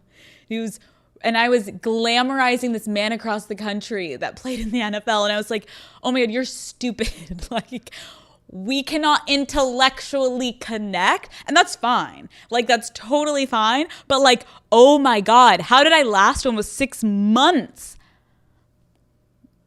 Mentally not well in the head, but like, how did I last that long? We had nothing to fucking talk about in person. Now I've wasted months of my life getting excited about him and thinking about where things could go when I could have been prioritizing someone actually in my city that I could have started dating and I actually could have clicked with in real fucking life. But the texting got so in my head because it was good, because no one is that fucking real on text. Think about that. I started this whole fucking story at the beginning being like, my best friend fucking told me, what should I respond to this? What I should fucking say to her is like, what do you want to respond? But like, no, that's not fun. It's the part of the game, right? But when do you stop the game and transition to real? I also want to clarify, like, this isn't to say that relationships can't start out long distance and start out on text, right? Because you guys know Matt and I were long distance at first. But I think the key difference of why I look back of like, why did Matt and I work compared to me and that NFL guy, aside from like IQ, was Matt and I had like actual deep in-person conversations before we had to virtually try and get to know each other. We established our rhythm and got to know each other as real human beings. We had in-person dates. We were physically connecting and emotionally connecting in person. And I think that's honestly the reason why we were able to work out even with long distance. Also, I will say another point of why I guess it worked is that Matt and I were not texting all day every day when we were apart. We kind of saved talking about our days and catching up on things until we set time to have FaceTime calls at night. So like we would basically not talk all day, and then it basically left us room to miss each other throughout the day. And then we would get on FaceTime and talk for like an hour to two every single night. But I think when you're just nonstop texting, you get addicted to the rush of hearing your phone buzz. And it's hard to tell how you're actually feeling about the guy because it's this excitement of like, oh, I wonder what he said to me. It's almost just a mirror. You're really just kind of seeing like, was my text good enough to respond to? What is he going to say to my joke? How did he respond to it? Like, we're looking for validation in a really fucking weird way. And I think especially with social media, we've gotten so used to like, how many likes did I get? How many views did it get? I do think it's kind of trickling into our relationship with men on texting of like, how fast is he replying? Like, it's all almost this like game that's getting a little unhealthy. I also think texting only really flows once you do get to know someone's tone. And I personally have a really dry sense of humor, and there were guys, I remember when I was single, where I would be texting in the early stages and they just like completely did not understand when I was joking about something. I remember there was this one hockey player.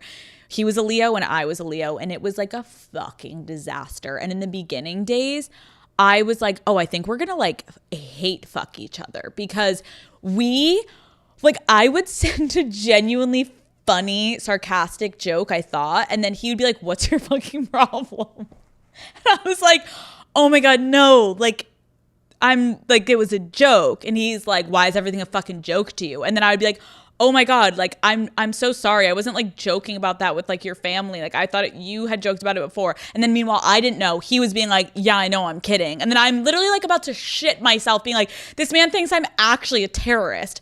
And meanwhile, he's like fucking with me back. Completely went over both of our heads though, and we both eventually did want to kill each other, and it was like we did hate fuck each other, and then it went nowhere because the texting set us up for this like aggro relationship where we like actually couldn't find our rhythm and dance. And to be fair, I was so sexually attracted to this person, but had our relationship not started on texting and we had just gone on a fucking date before and just hung out and talked, I would have understood that he is a sarcastic fuck like me. But on text, I thought, I'm like, Jesus Christ, this man is so fucking emotional half the time. Why can't he take a joke? He was. And then he was being even darker than me back to me. And I then didn't get it. And then he didn't get it. And it was a disaster. Okay, so the point is I think this can lead to issues that truly might end a potentially good relationship before it even starts, Daddy Gang. You could drive yourself crazy wondering if a guy doesn't like you because you are reading into a text that he didn't even fucking think twice about sending just because the tone got lost. Okay, RIP to me at 25. Shout out. Really thinking I was like getting berated over text. He was having a chuckle over a glass of fucking vodka. Okay, I was like, oh my God, had only I had been in person, I would have understood it. And now that isn't to say that you can't tell if a guy is into you or not when you're texting, because there are definitely signs that you can look out for, Daddy Gang. But it isn't him texting you good morning beautiful every fucking morning, because he may have 17 other beautifuls that he's copying pasting to. You guys know one of my exes, I was like, oh my God, he would call me good morning beautiful, good morning sugar tits, good morning queen of my world, like good morning, whatever the fuck. I mean, this guy was creative, and little did I know when I got a hold of his fucking passwords, which I did, it was actually the craziest. Like, you think this is like lies when you see girls online being like, he was doing it to 32 other women. No, he was doing it to 32 other women. And it's good morning beautiful, good morning beautiful, good morning beautiful, good morning. I'm like, oh my God. It's almost like he downloaded an app that it was like, send to every blonde in my phone, boom, blast off hundreds of texts every fucking morning, and then whoever answered he would engage with. Like, it's real, Daddy Gang. So don't get it fucking twisted. When you get that good morning beautiful, I'm not trying to make you feel like, okay, Alex, I thought he really liked me. He might, but we have to be realistic about what's going on, okay? There is a chance that that freak behind the fucking phone, he could be laying next to a fucking bitch while he's sending you that. So you have to be cautious, okay? You just need to look, in my opinion, at the real effort he is putting in when you guys are apart. And it is not a good morning beautiful. Does he check in when he knew you had a big day, right? It's not just on his time of like, what's up? Like, what are you up to? It's, oh, he remembered last week that I told him that I was going to see my grandma. We hadn't talked for 12 years, and this was a make or break before she croaked. Like, that is the kind of shit that you need to be like, does he remember I'm on my way to see Nan? And like, what's going on with me and Nan? And he's like, hey, how'd you and Nan's convo go? And he's not just sending you a blanket, hey, how was your day? It's like, I don't know, Marty, what do you think happened to me this day? I told you 4 days ago what I was going to be doing. Does he remember the shit you tell him? Is he asking you questions when you're having conversations? Like, are you just lightly engaging in a pretty blank conversation he could be having with anyone? Or is it very specific where he's remembering things about you and asking you questions back to yourself? I know this sounds really, really, really fucking straightforward, but you guys, if you pause, like, trust me, there are so many men that I look back and I'm like, oh my God, he never asked me a really intimate question that pertained to me. He could have thought I was Alex from the club, not Alex from the bar. Like, he doesn't know which Alex I am in his phone. You know what I mean? Like, is he texting to set dates for your next date? Like, is he even asking to see you? Or is he just constantly being like, oh my God, I miss you. I can't, like, we need to see each other soon. But it's never legit. It's very just like, oh my God, I know, we got to get to it. Get to it. What are you doing tomorrow? Oh, I don't know. Non-committal, get him the fuck out the door. Like, that is the way a guy can show you over text that he likes you. Personalizing things, connecting with you, remembering shit. Okay? Because I don't care how many sweet things that he says or how many fucking dick pics to the ground he's sending. He is not that into you unless he's actively putting an effort again to see you, daddy gang, in fucking person. There is no such thing as a guy being just a bad texter, right? Like, I can say that Matt was a horrible fucking texter, but I never even said that because, my God, every 5 fucking minutes, the guy was like trying to FaceTime me. So I never even thought that he was a bad texter because of how engaged he was on phone calls and on FaceTimes. But if you're only relying on text to communicate with this man and he's doing a bad job, babe, like, raise the bar by a fucking centimeter. You know what I mean? Like, if he only texts you when he's bored and never makes real plans, he isn't a bad texter. He does not care about you. He probably has your fucking number saved as Big Tits 1, and he keeps getting confused with Big Tits 2. He's like, which one was that? Was that the one from the fucking amusement park that I was standing next to as I was ordering my hot dog? Or is that the one that was at the fucking NASCAR race when I was with all my fucking boys? Like, which one was Big Tit 1? I forget. Who cares? I want to fuck them both. If his texting is so fucking minimal, but he puts in the effort to make a plan, that's the only reason he's texting you, and then he fucks off, perfect, ideal. I would rather take that than a million fucking paragraphs. Whoa, beginning, middle, end. And then it's like, you want to hang out on Tuesday? Oh, I'm so sorry. I'm so busy with work. Like, truly spare me. All you need to know is the next time that you're going to see him, and you can save the rest for when you are face to face. Okay, daddy gang, I honestly think it's kind of a turnoff, in my opinion, if a guy has too much time to text you every day, all day. What are you doing? Like, let's get a job. Let's have a fucking hobby. Like, it is a little concerning if he's only texting you all the time. So to the girls that actually aren't getting texts back, like, you should feel amazing right now.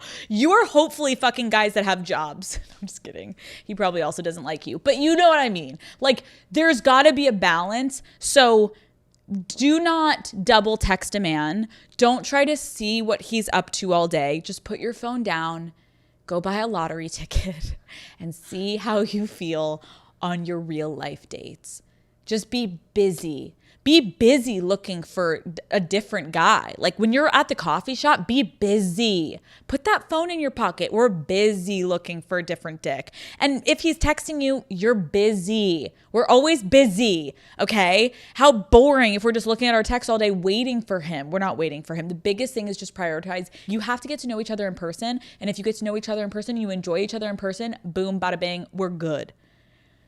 But if you're falling in love over text, aka 22-year-old Alex, sweetie, you're in the fucking gutter, okay? He hates you and he's using you, and wake the fuck up, okay? If you have good communication in real life, then texting really doesn't fucking matter, is what I've realized, and you shouldn't be putting too much mental energy into it. So next time you want to text a guy just because you're bored, just please write into me instead. Okay, that's a perfect way to just swerve that little fucking piece of shit dickhead who hasn't texted you in 5 days, but you're still triple texting him because you're like, his phone service must be down. He must have lost his phone. His phone plan's dead. He got a new phone. He lost it. Oh my God, he forgot. He lost my note. He didn't. He has your number. He knows exactly where you are, and he hasn't texted you because he doesn't want to text you. And the only reason that he hasn't texted you is because you guys have sent so many paragraphs to each other that he feels like he knows you inside and out, that he doesn't even need to get inside of you because he's basically been inside of you. And it wasn't that interesting because it was over text. Get in person, get the fuck in there, daddy gang. Okay, that's my TED Talk. Let's answer some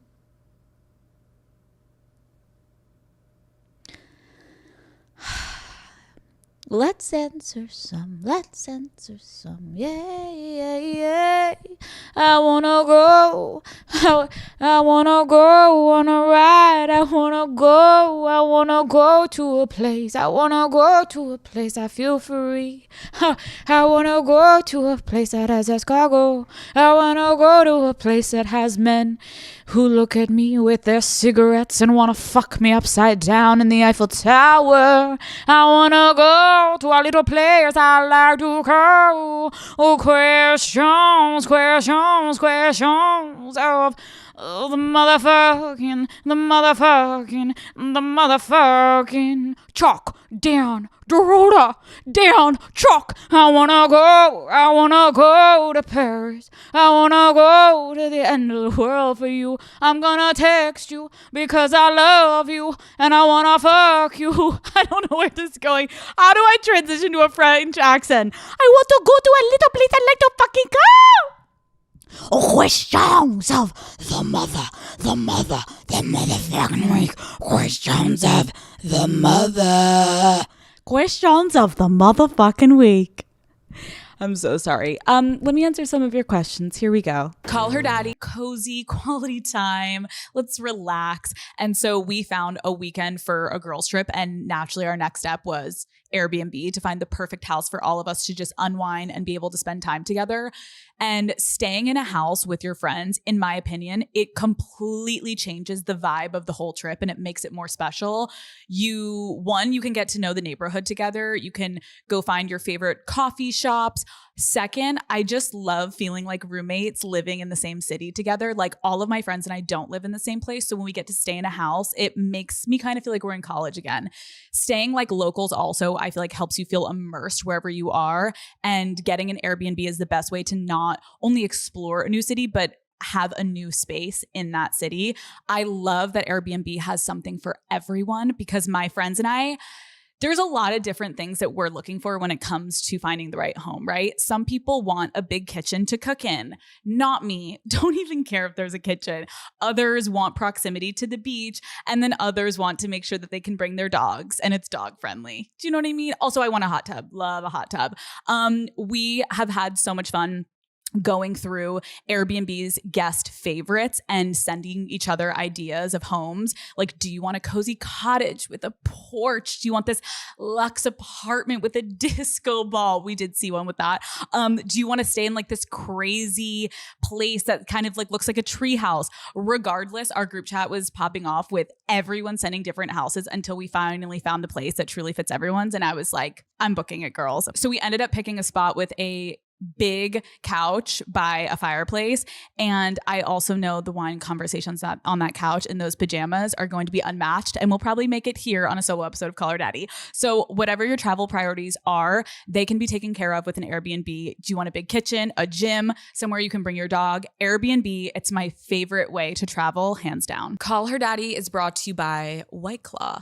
Daddy gang, I hate to say it, but summer is coming to an end, sadly, and we only have a limited amount of time to really soak up these last few weekends.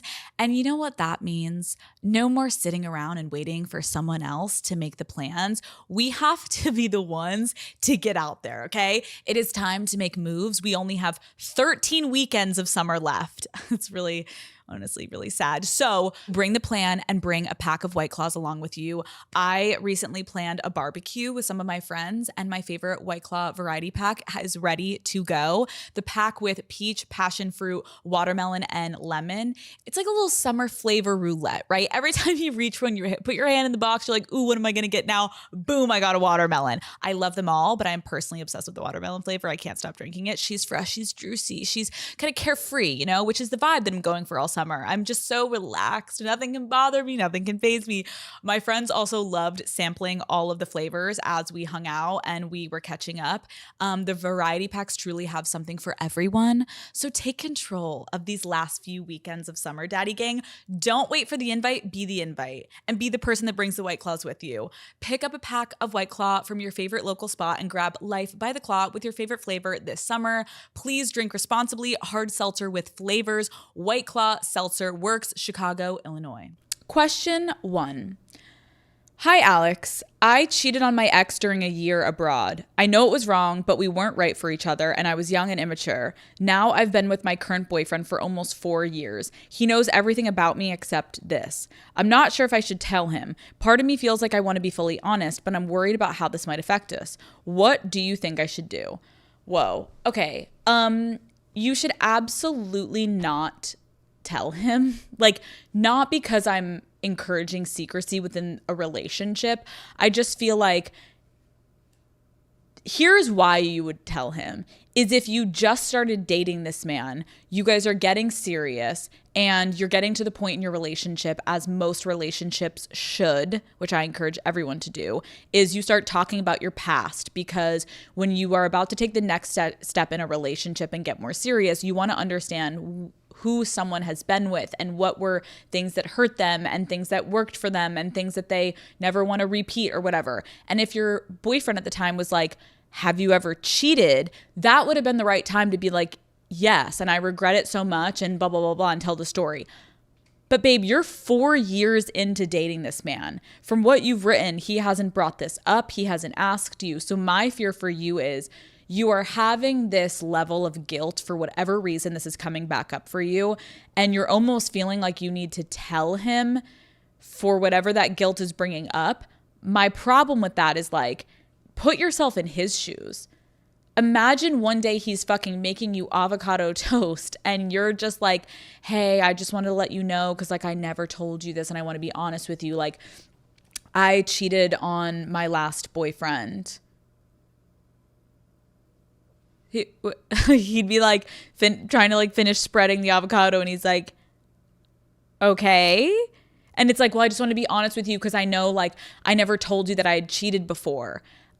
Where is this man's head gonna go? 4 years into a relationship, you know where my head would go is, okay, so do you want to finish the sentence? Are you saying you cheated on me? Do you know what I mean? Like, I think sometimes the guilt that we have, and listen, sometimes guilt can come in such weird ways and we can have random things that trigger memories of like, I have it sometimes of like past relationships where I'm like, why did I do that again?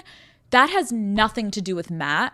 That has everything to do with something that I did individually before I met him. And that's for me to take to my therapist if I'm having a weird day. Now, if it's actively impacting my relationship with Matt because of something, sure, you can tell him, but I don't know how cheating would actively impact the way you're treating this guy. Unless you're getting anxious that he's cheating because you cheat. Like, I don't know. So my advice is, we sometimes feel like we're doing the right thing by telling partners things from the past or things that happened. But really, sometimes I think we need to look inward and be like, are you actually just dumping your baggage onto them because you're almost looking for them to absolve the guilt that you have? And by saying it to someone will make you feel less guilty and less shame. That's normal as a human being. It's just not your boyfriend that you should be doing that to, babe. It's you getting into therapy, is my personal opinion. Big picture is, to everyone listening, before you approach a partner with anything, try to put yourself in their shoes, especially when you're the one coming forward with negative information. How, if you were them, would you want to react? Or how would you react? And that's what I was kind of saying, like, put yourself in this man's shoes. This guy is going to be like, what the fuck is the point of you telling me this? And I do think there is also, which I don't fully understand, there is a level, and I've done this with every relationship. I wanted to know every detail of Matt's past because I've done that with every man I've ever dated. I'm like, tell me everything.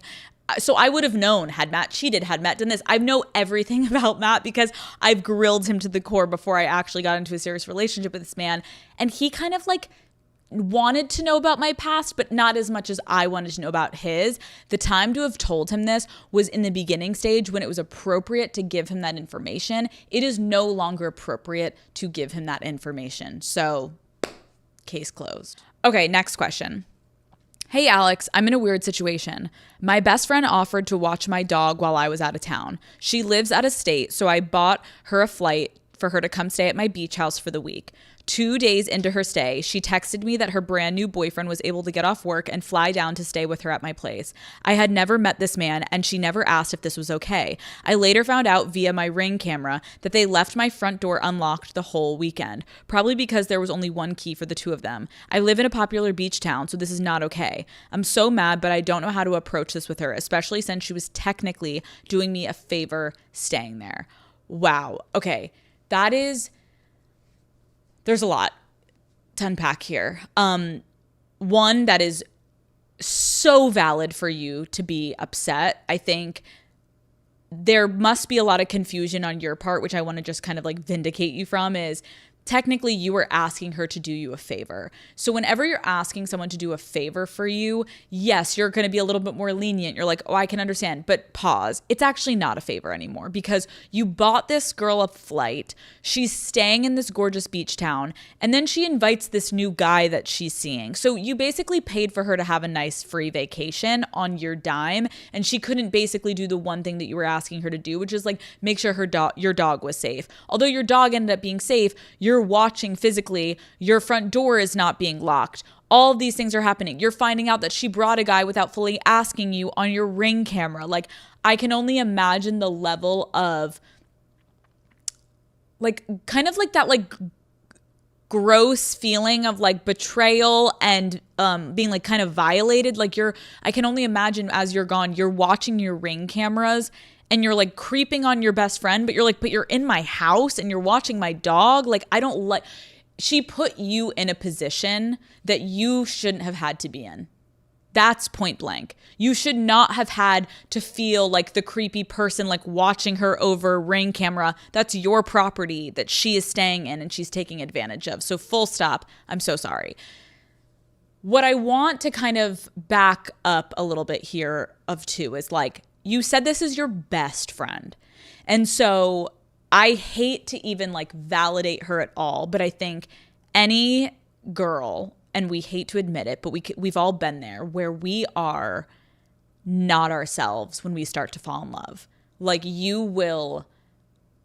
sometimes you'll do dumb fucking shit, right? You missed your best friend's birthday because the guy is taking you on a dinner, and then your friend calls you out a couple weeks later and you're like, I am so fucking sorry. I didn't even like see it that way, because you're just enamored and you're infatuated and it's the time and you're seeing this guy and you're excited, and then you're like, oh my God. And then as you get older, you stop doing that and you stop fucking your friends over for boys. But there are little moments everyone has where you need a wake up call where it's like, hey, glad you're happy with this guy. You just almost fucked my whole shit up. Imagine if they lost my dog. Imagine if someone broke into my house, and you're so lucky that didn't happen.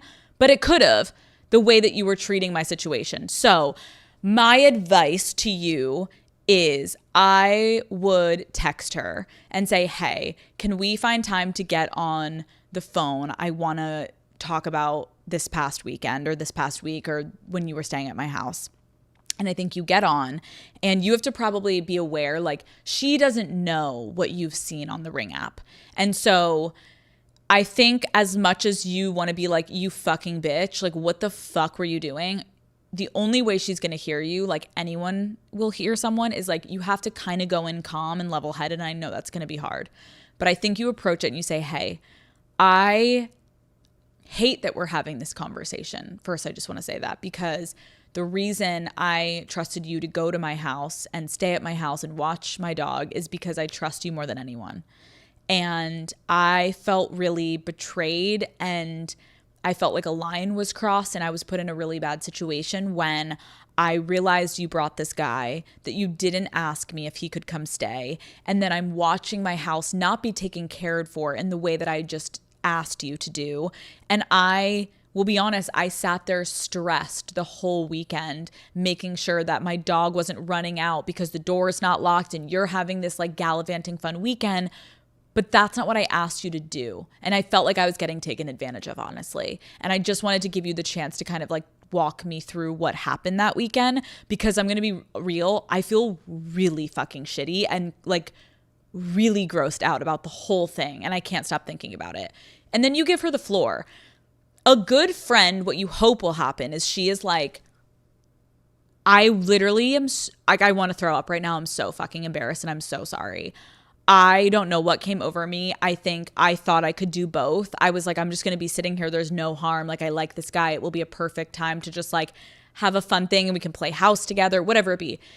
But if she gets on the phone with you and she is trying to be at all, not even defensive, but like defiant of like, first of all, that's fucking weird that you were watching me. I locked your house. I don't know what you're talking about, whatever it be. Even if she did lock your front door, the way that a friend would actually go about it after having done this to you would be like, I want you to know, because I can imagine on the Ring app, it was confusing. I want you to know every single day that door was locked. I was watching her like a hawk, and I apologize I brought someone in, but I promise you my number one priority was your dog. Like, you know what I mean? It's like, everything in life, especially when it comes to friendships as you get older, it is all about being genuinely kind in the and caring and thoughtful in the way you're communicating back to someone. Everyone is coming from their own perspective. Maybe this girl had not had a vacation and couldn't afford it in literally years, and she got so ahead of herself, and when she got to the beach town and she's looking around and she's so excited, and she knows in her core, she's like, I've got this. Of course I've got the dog in the house. This is easy work. Will be so fun to invite him. I'm not saying she's right. I'm just saying, think about it from her perspective. So, but again, I'm really sorry. And I think this is where like blurring friends and asking favors and all that stuff, it's fucking hard, you guys, because as we all get older, and even when you're younger, we all have our level of what we will show up as a friend. And unfortunately, I think life, a lot of it is about finding out that a lot of friends won't meet you where you would go for them. And so it's disorienting, it's disheartening, it's heartbreaking sometimes, but you will probably never ask this person to do that again for you. But now you need to see how she treats you for the next few weeks after you have this conversation. But you need to have the conversation. Always have the conversation, Daddy Gang, even as awkward and difficult and uncomfortable as it is. If you don't have the conversation, you will sit and you will ruminate on it and you will resent the person, and there's no way forward in any relationship unless you have the conversation. So I love you, and fuck, I'm sorry. That one sucks. I would fucking kill someone if they did that with Henry and Bruce. I'd be like, we're done. No. I'm like, yeah, take my advice. Be so mature. Meanwhile, I'm like, done, bitch. I fucking hate you. No, but I get it. I don't fuck around with my dogs. Okay, next question. In our hectic, ever had cones like this before, okay? They'll take crunch to a whole new level. Each crispy waffle cone is filled with the velvety smooth ice cream that Haagen-Dazs is known and loved for. Then it's finished with delicious toppings and a decadent bite of sauce waiting for you at the bottom of the cone, okay? Haagen-Dazs Belgian waffle cones come in 4 delicious flavors: vanilla salted caramel, summer berry, triple chocolate fudge, and toasted almond fudge. Boom. Sign me up. You guys know that I have the most hectic days at the office. So when I get home, I love to grab a little treat, toss my phone away, and take a minute to myself. These cones are a must-have in my freezer. I'm obsessed with the summer berry flavor. It's fruity and it's sweet. And seriously, it always hits the spot. It's the perfect way to end a long, long, long, stressful day. Ice cream just always hits the spot for me, and these Haagen-Dazs cones are truly the perfect treat. Savor your moment of slow with new Haagen-Dazs Belgian waffle cones available at retailers nationwide. Father Cooper, help. I have been with my boyfriend for a year and a half. He's my best friend and hasn't done anything wrong, but something feels off. I've been craving time alone to be young, single, and figure myself out. I want to break up, but I don't know how to end it when he hasn't done anything bad. What should I say to him? Okay, first of all, I want to give you full props for even being able to acknowledge this and own this, because I think it is so hard to end a relationship when something catastrophic doesn't happen. Like, I think a lot of times, especially I think as women, we feel this guilt of like, but he didn't cheat, but he hasn't done anything wrong. And so sometimes as women, the safe option and the comfortable option seems like, why wouldn't we stay with that? And then you kind of manipulate yourself into believing like, wow, am I being ungrateful? Like, I'm never going to find better. Like, maybe this is the best that I could ever find. And like, maybe I should just, and we don't say settle in our heads, but we say every other word but settle. And it's like, maybe I should just stick with this and ride this through, and it will all make sense at some point. And it's like, if something doesn't feel right to you in a relationship and you are in your early 20s, like, oh my God, you guys, I am 30 and I literally feel like I've lived 15 decades since my relationship when I was 22, when I was 25, I am a different person since those years, and I've grown so much, and I wouldn't have grown if I was with them. So like, your inclination is right. If you know you are not happy, if you know this is not the right person for you right now, then you need to end the relationship. Now, how do you end the relationship? That is like always the hardest fucking part, because realizing it within yourself, it takes 5 fucking seconds, but actually getting the courage to do it, it can take some time. So let's basically walk through how you're going to do it, because you basically need to do the like, it's me, not you thing, but you need to do it in a way that is very straightforward and not complicated and not confusing to this person. And that is a dance and a literal skill in itself. So step 1, you are going to text your boyfriend and you're going to be like, hey, I have something I want to talk to you about, and I'm hoping that we could have like a serious conversation. Could you come over later tonight around like 7?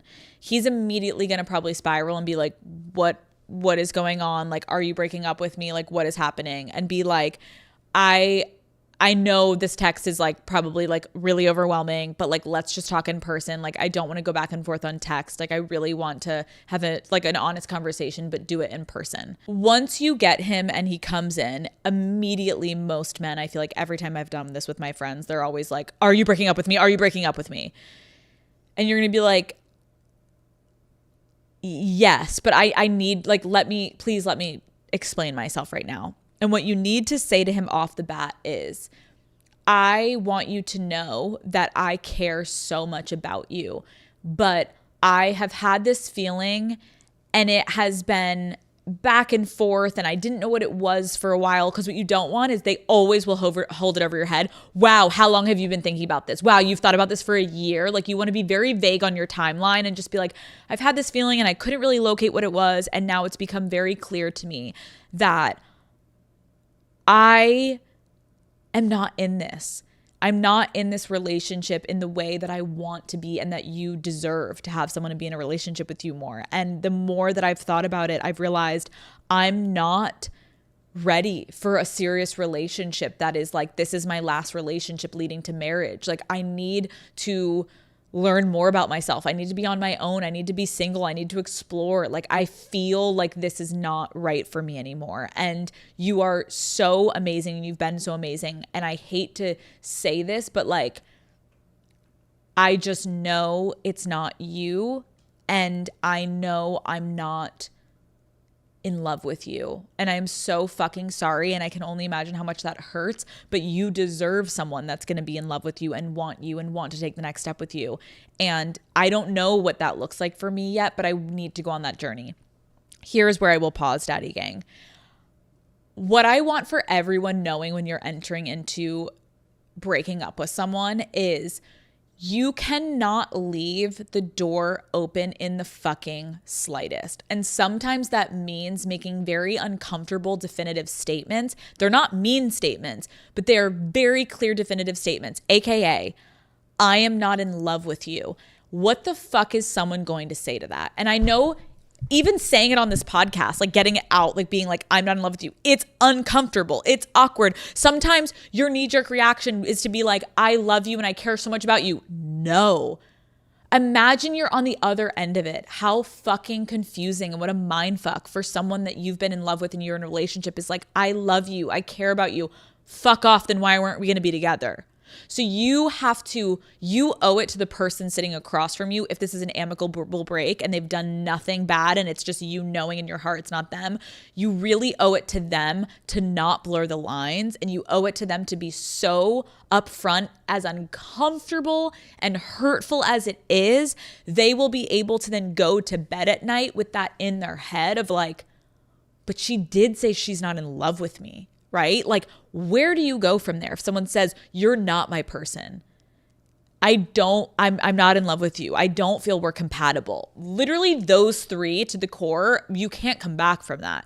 So I think that's where you have to push yourself. And then my last note when you do this is, this person, especially when they didn't do anything bad, most of the times they're going to be in shock, right? They're going to be like, crying, they're going to be angry, something is going to happen. And my biggest advice once you hit them with those hard truths is you have to, for a little bit, reiterate the same exact statement, not in a condescending way, but just in a really like, no, this is all I can give you, and I'm not willing.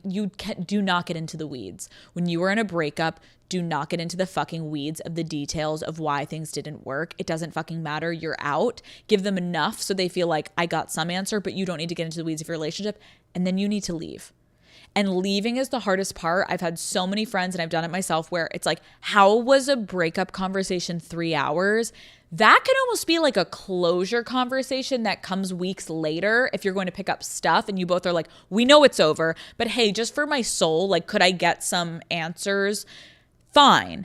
But the initial conversation, you need to keep it fucking tight, daddy gang, because what happens is you will start to lose the plot. And as someone you actually do care about is crying in front of you, you are going to inevitably say things to try to comfort them that is going to warp your initial message. Not that you're trying to give them mixed messages. It's just you can't help yourself. And then you're going to fuck yourself. And do not fucking have sex with them in that moment. Maybe in the closure conversation, you can have fucking break up sex with them and be like, one more time and we're done. But you cannot, when you're telling them I don't love you anymore, one and done. And I know some people are going to be like, what do you mean don't ever encourage breakup sex? Well, I've had so many fucking friends do it, and it actually worked because they had the initial conversation. Then you go back a month later if you need to get stuff, or a couple weeks later, done. So I know this is hard for you, but you can't stay in something that is not making you happy. And you can't also lie to the person that you're going to sleep with every single night, telling them you love them. You can't lie to that person, because guess what? It's their life too. It's their life, and they also deserve to find someone that's madly in love with them. So yes, you are having doubts. Act on it immediately and end it, because I wouldn't want to be with someone that's having active doubts about me at all times and just feels bad for me, so they're going to stay. Can you imagine being on the other end of that? You guys, no one in the daddy gang should ever want to be with someone as like a pity. Oh, I feel so bad for her. She was going through a hard time. No matter what it is, whether you had a bad time because you had family shit going on, trauma go on, none of it. You should not stay with someone because you feel bad for them. Point blank, end, period. I will go toe to toe with anyone that wants to argue me of why you should stay with someone because you feel bad for them. No, we aren't fucking doing it. Because guess what? They deserve better. They want to be with someone that loves them, doesn't feel bad for them. And they can find that too. Have a little bit more respect for them. So I love you, daddy. I know it's really hard to end relationships, but what's also weird is everyone that's ever done it, then you like look back and you're like, yeah, that was fucking shitty and that was so awkward. And now I'm happier than ever. And that's what sucks. It's like once you get out of it, then you're like, oh, fuck. I should have done that a little bit earlier. Okay, daddy gang, I love you so much. I am so happy that Sundays are back. Make sure you guys always write into me on the website or DM me your questions, and I will try to get to all of them as fast as I can. And you guys know the drill. I will see you fuckers on Wednesday. What is up, daddy gang? It is your founding father, Alex Cooper, with Call Her Daddy.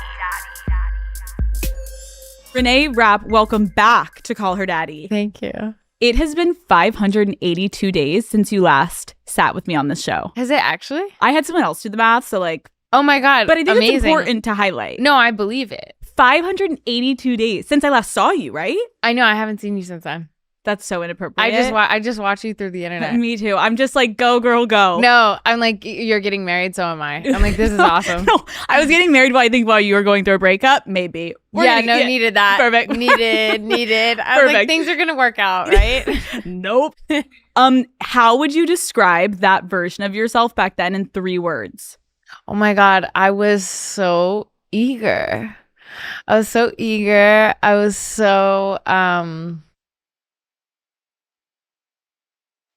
I really, really, really wanted okay, this is not 3 words. I really wanted everyone to like me so badly. And I also I think I was just so green. I was so green.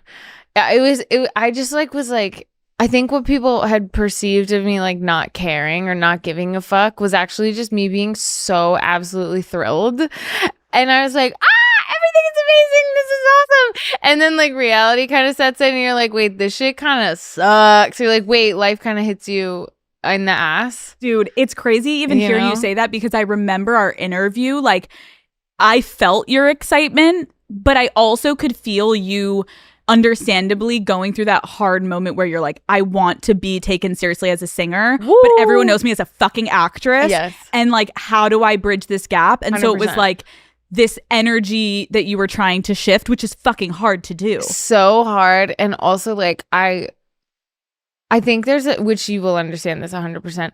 There's such an adjustment to, what a pick me thing to say, but there's such an adjustment to like having cameras on you in your conversations and in your like personal life in a way. It just inherently is an adjustment. Like, you don't, cause I don't know. I don't know. You tell me how you feel about this, but I was like, I am truly just doing what I would be doing and talking how I would be talking, except for being filmed or doing something or putting it out there, putting it in a song, putting it in whatever. And then to like see it back is really kind of confusing, because then you start to perceive yourself in a way that like other people perceive you. However, you'll never be able to see yourself how other people see you. I relate 100% because this isn't natural. Right. We're going to talk differently, understandably, if we're at my fucking house with no cameras on. Completely. Not that we're being fake. It's just different. No, I'm just like, I'm getting canceled if we're talking without cameras on. Do you know what I'm saying? 100%. Right. How much media training have you gotten since I last saw you? Bro, none. I feel like people have tried. I feel like it's, you know, I will never forget when I lived in my first house that I lived in LA. I lived in Burbank, and I was like, oh my God, I have like a home. I was renting, but it was like it felt like my home, which like it is, but I'd only lived in an apartment. So I was like, oh my God, I'm like a homeowner. And I was sat on the phone with like a publicist from maybe the PR company I was working with at the time. I honestly don't remember. And I remember like understanding that they were trying to kind of coach me into like what to say and what not to say. And it was kind of like the second I realized it, I like totally just like tapped out. And I was like, oh, I'm really uninterested in hearing this. Not that they were doing anything wrong or their intentions were wrong. I was just like, I'm not going to regurgitate what you just said to me. But I feel like that's like a lot of times the turning point for artists, which is not their fault, but you get all these people in your ear and then you're like, oh, is this what it takes to make it? Like, is this the steps I need to take in order to be liked and in order to become like one of the biggest stars in the world? And the fact that moment, probably one of the biggest first moments where people were trying to shape you into this person, you're like, no. I was just like, wait, like I understand, but that's not what I will be doing. But I think that's why people are loving you, because you're very unfiltered. You talk about how you like dress kind of according to how gay you're feeling. Correct. Talk to me about how you picked this outfit. Today, this outfit is coming from probably like a 6.5, I would say, on a scale of 0 to gay. And I don't know. Recently I've been wearing heels. I used to never wear heels, and now I love a heel. Now I'm like, give me some fucking height. I don't know. We get an email and your team was like, we have like 10 plus people we're going to bring. Right. Classic, Renee, entourage. Of course. When and where is last time you went somewhere alone? Okay. You have to go here alone. Okay. Well, I didn't go alone. I rode in the car with people, but then I had to go alone. Where? The last thing was the Academy Gala, and I was so fucking freaked out because I was like, I am literally going to split myself vagina to tip of head. I was like, this is going to be so terrible, but I made it. And I was like, stood like in the like carpet line, and everybody of course is like chit chatting. And I was like, oh my God, I'm just going to end it all right now. This is just the worst. And then I just spent the whole time on the phone because I was way too anxious, and I got nervous. I think people perceive me as being very confident and hanging out and like can talk to anybody. Literally not at all. I'm like shaking like a whore in church.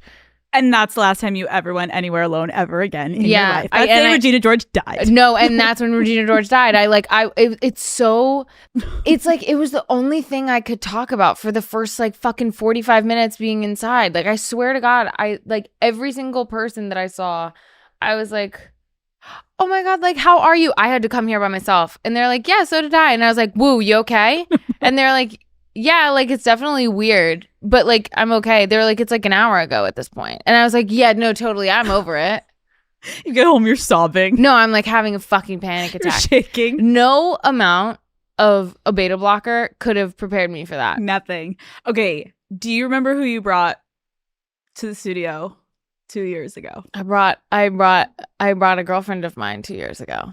And when I was thinking about it, yeah, I'm pretty sure there was like, you were not publicly out fully yet with her. And people saw her in the back of some of our videos we took together. Yes. And it was like a light, soft launch where people were like, wait, it's definitely her with her. Like, oh my gosh, they're definitely together. Yes. Yes. And it was so crazy because like seeing you basically 2 years later, that moment, I remember how like giddy in love you were. Dude. Sorry, is your girlfriend like in the green room? Hi, no, honey. she's 1 second, we're getting to you. She's got a sprained ankle at home. Perfect. She's immobile, actually. I hit her crutches, so she won't be leaving the house. You're like, you are not leaving. Sit down, especially you're not coming to call her daddy. Yeah, so like, hang on. I remember you were like giddy and in love, and it was like the beginning stages. Absolutely. Puppy love. It was very cute. Absolutely. Talk to me about what happened. I ended up after that kind of year of my life just being like, I am really unhappy. And I think that first of all, I do believe that everything serves its purpose. Yeah. I like fully believe every relationship, every friendship, I'm a big like everything happens for a reason. All good. I think that there were like a lot of people in my life, particularly in that year. And I think also kind of when you're like coming up and starting to like be, perceived by larger amounts of people, do more things that is exciting. Your job can kind of become, you will understand this deeply, your job becomes a playground to everybody else. And for you, it's your work. And don't get me wrong, there are parts of it that are so fucking exciting. And we're so fortunate to work in something that can be like so jokes and so fucking fun. But my whole life kind of became a playground for a lot of people. And I stopped seeing my friends. I stopped having fun. And I was like, damn, I have to make like a lot of like massive life changes. And so almost fall of 2023, like really late summer, I started to I crashed out and I was like, yo, I have to be boundaried in some way in my life. Like I have to start protecting myself from being used. I have to start protecting myself from overexposing myself. I have to stop like letting people bring their friends, aunts, best friends, like side fucking bitch to the concert. Like, why am I doing that? Like, I was just like, damn, like I just realized that I became a jungle gym for everybody to have fun. And that is so isolating and sad. It sucked. It sucked so bad. And did you break up with them or did they break up with you? It was like pretty amicable. So is this not the relationship that you wrote about in this new album, Miss Renee? It is, but it's on only on certain songs. This album is like a conglomerate of my current relationship, my past relationship, the relationship that I was in before that I don't even know if you could consider a relationship, about like some of my friends. It's like we were talking about this the other day and I was like going through it and I was like, wow, like there are so many different people, or I guess experiences on this album that are even like half and half put together in some songs. No matter how like shit that relationship was, I remember just being like, damn, that's a place I never want to get to again. All right, Daddy Gang, this is an ad by BetterHelp. I have had such a busy year so far, and lately I've been wanting to take some time to reflect and just check in on my mental health. I have been really interested in exploring different forms of therapy, so I've been doing a lot of research into what technique might be best for me to try next. But as amazing as the internet is for finding resources, I have also found that the information overload, it can sometimes make me feel even more anxious. Like there's so much advice right at your fingertips, and it can quickly go from being helpful to extremely overwhelming. I feel like there's a trendy solution for everything these days. You can take a cold plunge, do a gratitude journal, like do a screen detox. Everyone on the internet has an opinion on what you should be doing, and it can honestly become a struggle to know what the right course of action should be for you.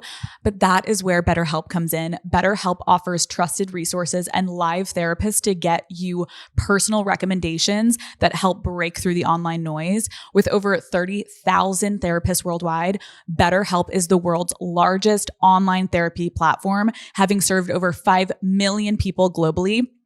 Plus, BetterHelp is extremely convenient, right? You can join a session with a therapist at the click of a button. You don't need to leave your home. And also, if you are not vibing with a therapist, you can switch at any time. I always say therapy is kind of like dating. You don't have to just stay with someone. You can always break up with them and find someone new. So as the largest online therapy provider in the world, BetterHelp can provide access to mental health professionals with a diverse variety of expertise. Talk it out with BetterHelp. Our listeners get 10% off their first month at betterhelp.com/daddy. That's betterhelp.com/daddy. Daddy Gang, hi, it's me. Call Her Daddy is brought to you by Shopify. Okay.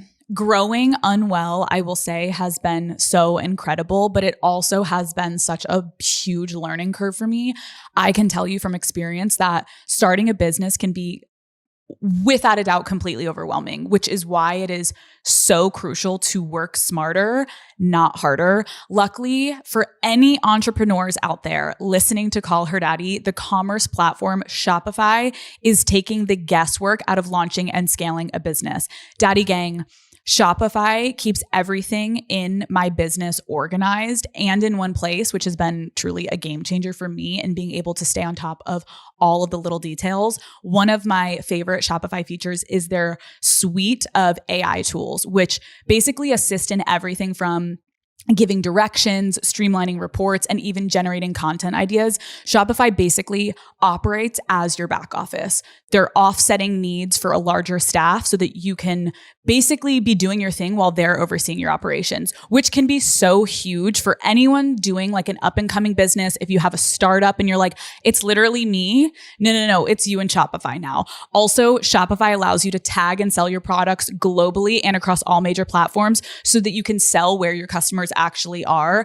I also love that I have access with my business through Shopify right on my phone. Like I'm on the go. I want to check my sales. I want to see how my merch is going. Boom, I open Shopify. I can see it right there. And instead of just scrolling social media, I will pop over to Shopify, track how Unwell is doing. And then yes, maybe I'll return to scrolling, but at least I'm being somewhat productive and I'm making my money. The app also shows me where you guys are shopping from, which also helps me figure out what cities I need to focus on. And it also helps me then know like, where should I throw the next Unwell event, right? So finally, can you guys tell I love Shopify? I'm like, also, it's been in my life for so long, literally since the Barstool days when I got my merchandise, IP and trademarks and everything back. I immediately got on Shopify. And the best part for me is it lets me sell merch directly to my Call Her Daddy channel. So everything is in one place for you, the Daddy Gang. If you are ready to build your own empire, whether it is merch, products, or the next big idea, get on shopify.com/daddy and make it happen. That is shopify.com/daddy. Daddy Gang, start your business today. Love you. Okay. Yeah. Let's put how much you can filter yourself to the test. Okay, go. This game is called Confess or Text. Okay. This is how it works. Okay. I'm going to ask you a juicy, borderline, inappropriate, like slightly like insane question. Okay. Just like a little like, Call Her Daddy. Totally fine. If you want to answer it, great. We go to the next question. Okay. If you don't want to answer it, you can pass and you have to text. Oh my God, wait, thank you both. Don't go in the bowls Oh, don't touch them. Okay, thank you You're for my already phone. about to start going through. I was like, wait. No. You're like, is that candy? No, I'm like, it's No. my fishbowl. Okay. Yeah. So if you say, no, I don't want to answer that, Okay. you then have to go into the bowls and you're Yeah. going to text someone. One, you're going to find out who you're texting. Okay. The second bowl, you're going to find out what you're texting them. Okay. What is your weirdest kink? Ice. What? Ice. Ice. Like ice. Are you running to the kitchen, grabbing ice? Fuck yeah. Perfect. Absolutely. Who is the rudest person you've ever met at an award show? Oh my God, I'm going to text. Oh, I just remembered. Okay, who do I text? Okay, wait. Go to your fishbowl. Okay. What does it say? Okay, it's Tina Fey. I have to text Tina. Okay. And now go to the other fishbowl. She's actually going to love this. I know she's going to love this. I know she'll love it. Okay. I hit someone on my way to call her daddy and I just drove off. Do you think it's fine? I think that's good for Tina, right? Love. I feel like she'll love that. I'm going to say, hey, babe, question. I hit someone on my way to call her daddy and just drove off. Do you think it's fine? Or what do you think I should do? I trust you. She's going to be like, what's your problem? Perfect. Okay, so we'll leave that there for Okay, love. Tina. Okay, next question. Okay. What is the worst thought that you've ever had during sex? Oh my God, why are you ugly? You know when you get too close to someone's face and you're realizing that you're so uninterested and you're like, whoa, you just got ugly? I was thinking like my answer is probably like, I don't want to be here. Of course, Which is- naturally. Which is like, Naturally. I mean, I spent years of my life having sex with men, so that is not foreign to me. Or like, why do you have that? Like, what is that? Get that thing away from me. Literally get that. If that looks me in the fucking eye one more time, I'm going to shoot you. which celebrity has tried to flirt with you that was clearly in a relationship? Okay, I'm gonna text. That fucking face. I'm gonna text. Okay. All right. This is Cara. I have to text Cara something. Wait, that's so funny. Okay. I have to text Cara. By the way, a new song on my album is about you, ... And I was okay, she'll love this. Okay, this is going to be so hilarious because my last text to Cara was, I literally hate being alive. I'm so mad all the time and so sad. I hate being around people. Are you doing okay? I feel so depressed. Did she answer? She sent me a slew of I thought she left you on red. I was like, holy Imagine. She's like, fuck you, bitch. No, she sent me a slew of the most like inspirational best texts. This bitch is like my sister. But I haven't responded to those because she sent them since I got here. Wait, so you sent these today? Yeah, of course. Not doing well. I just won't be responding to all of the beauty Nothing. and wisdom that my dear friend has just texted me. I'm saying, by the way, a new song on my album is about you. I'm going to put a winky face. She's going to freak out, right? She's going to be like, do you not care about everything supportive I just texted you? She's like, I love you. I'm You're here like, for you. She's like, do you still want to die? And you're like, no, we're I'm like, past it. no, I'm alive now. I'm alive now. Okay. By the way. Okay, perfect. Okay, Yeah. next. Have you ever made a sex tape? Yes. What has been your biggest crash out? 2 days ago. Or this morning? This morning. Tomorrow. Really. All the time. I'm constantly in a state of crashing out. Which older celebrities Yeah. have made you hate old people? She's gonna text. Oh, I'm going to text because I don't want you bitches coming for me. Because I don't like y'all, so I don't want to hear from you. Okay, one more text and then we're moving on. Oh, wait. Cara did text me back.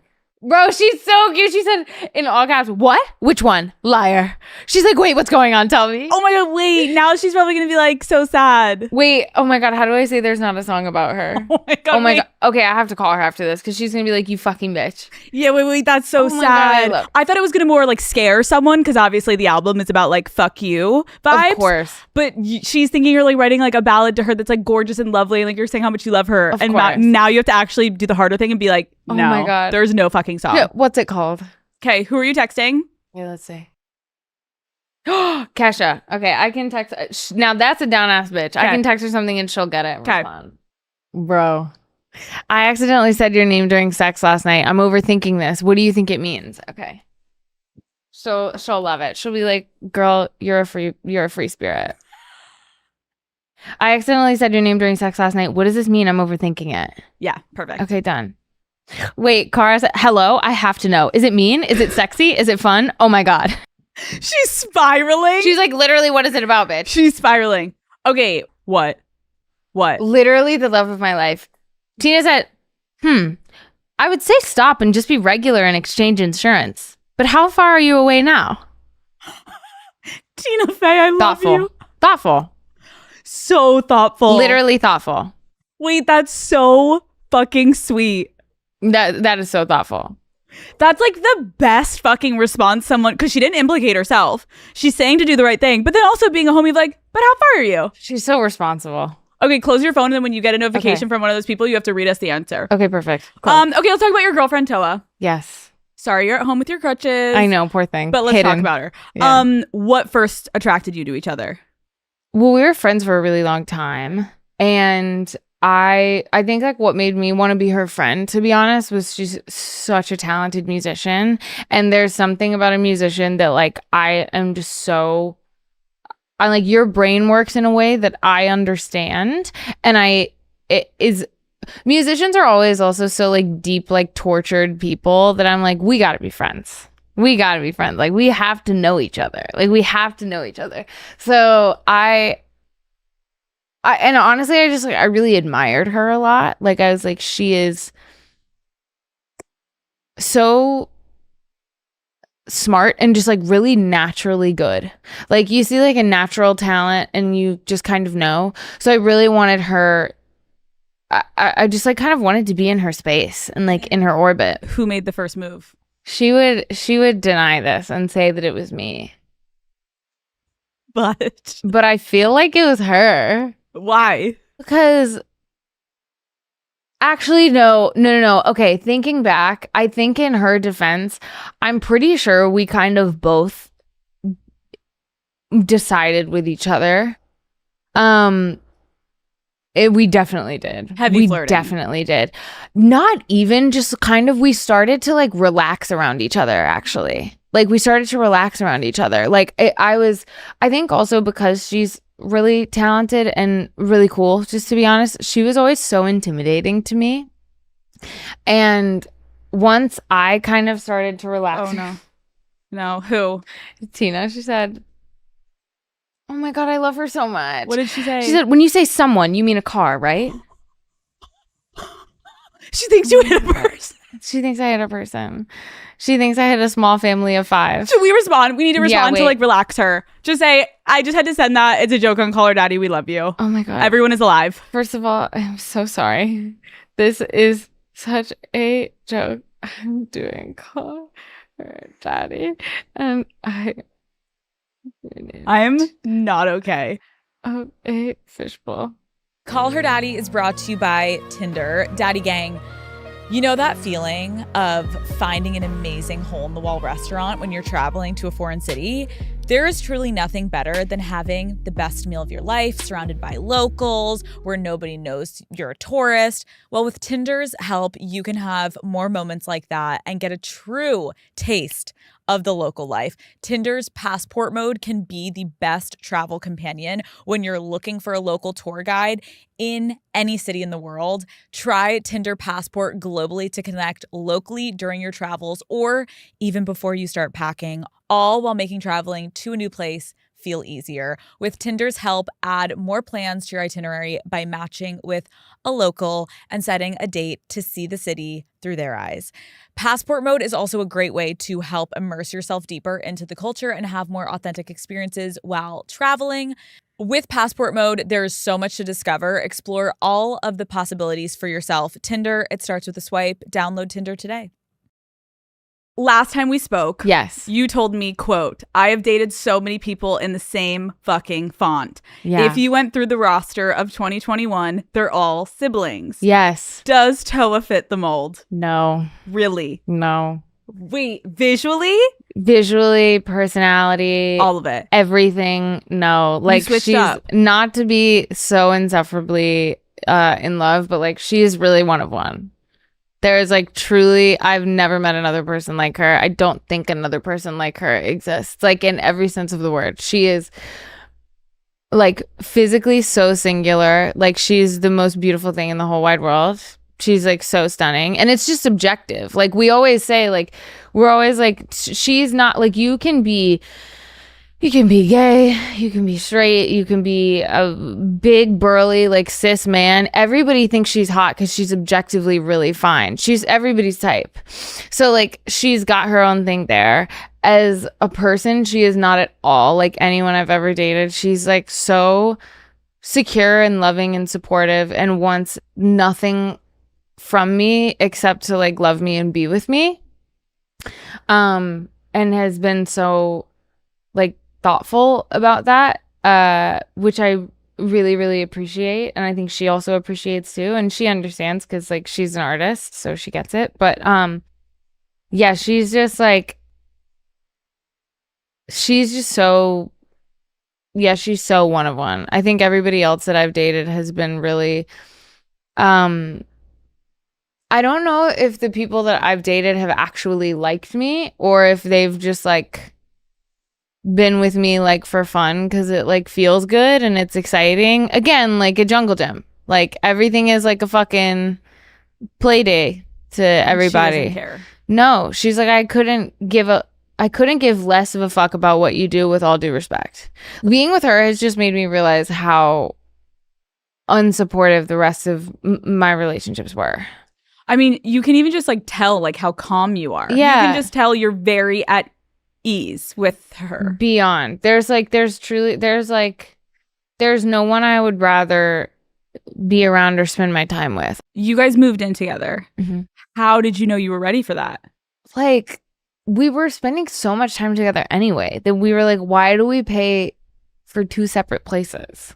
Like, this is so silly. Like, why are we wasting money? And also, I don't know. There's something about like in like gay relationships, it feels very like roommate-y almost. And I was like, dude, like you got to be my roommate. Like, what are we on about? Like, this is like we have to do this. Okay, do you have a PSA for any lesbians listening of like knowing when is the right time to move in with your partner? Bitch, I've had people move in with me against my will.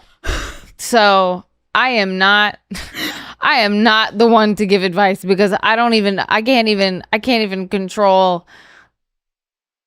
Oh my God, I can't even control it. Yeah, it's like oh my fucking God. I'd be like, hey, can I have a moment of space? Would that be all right? And it would be met with like, you don't want to be around me, so you hate me. That's really fucked up. Like, you just like did it. I'd be like, wait, but like, this is my house. Can you please, like, can I actually sleep in my own bed, please?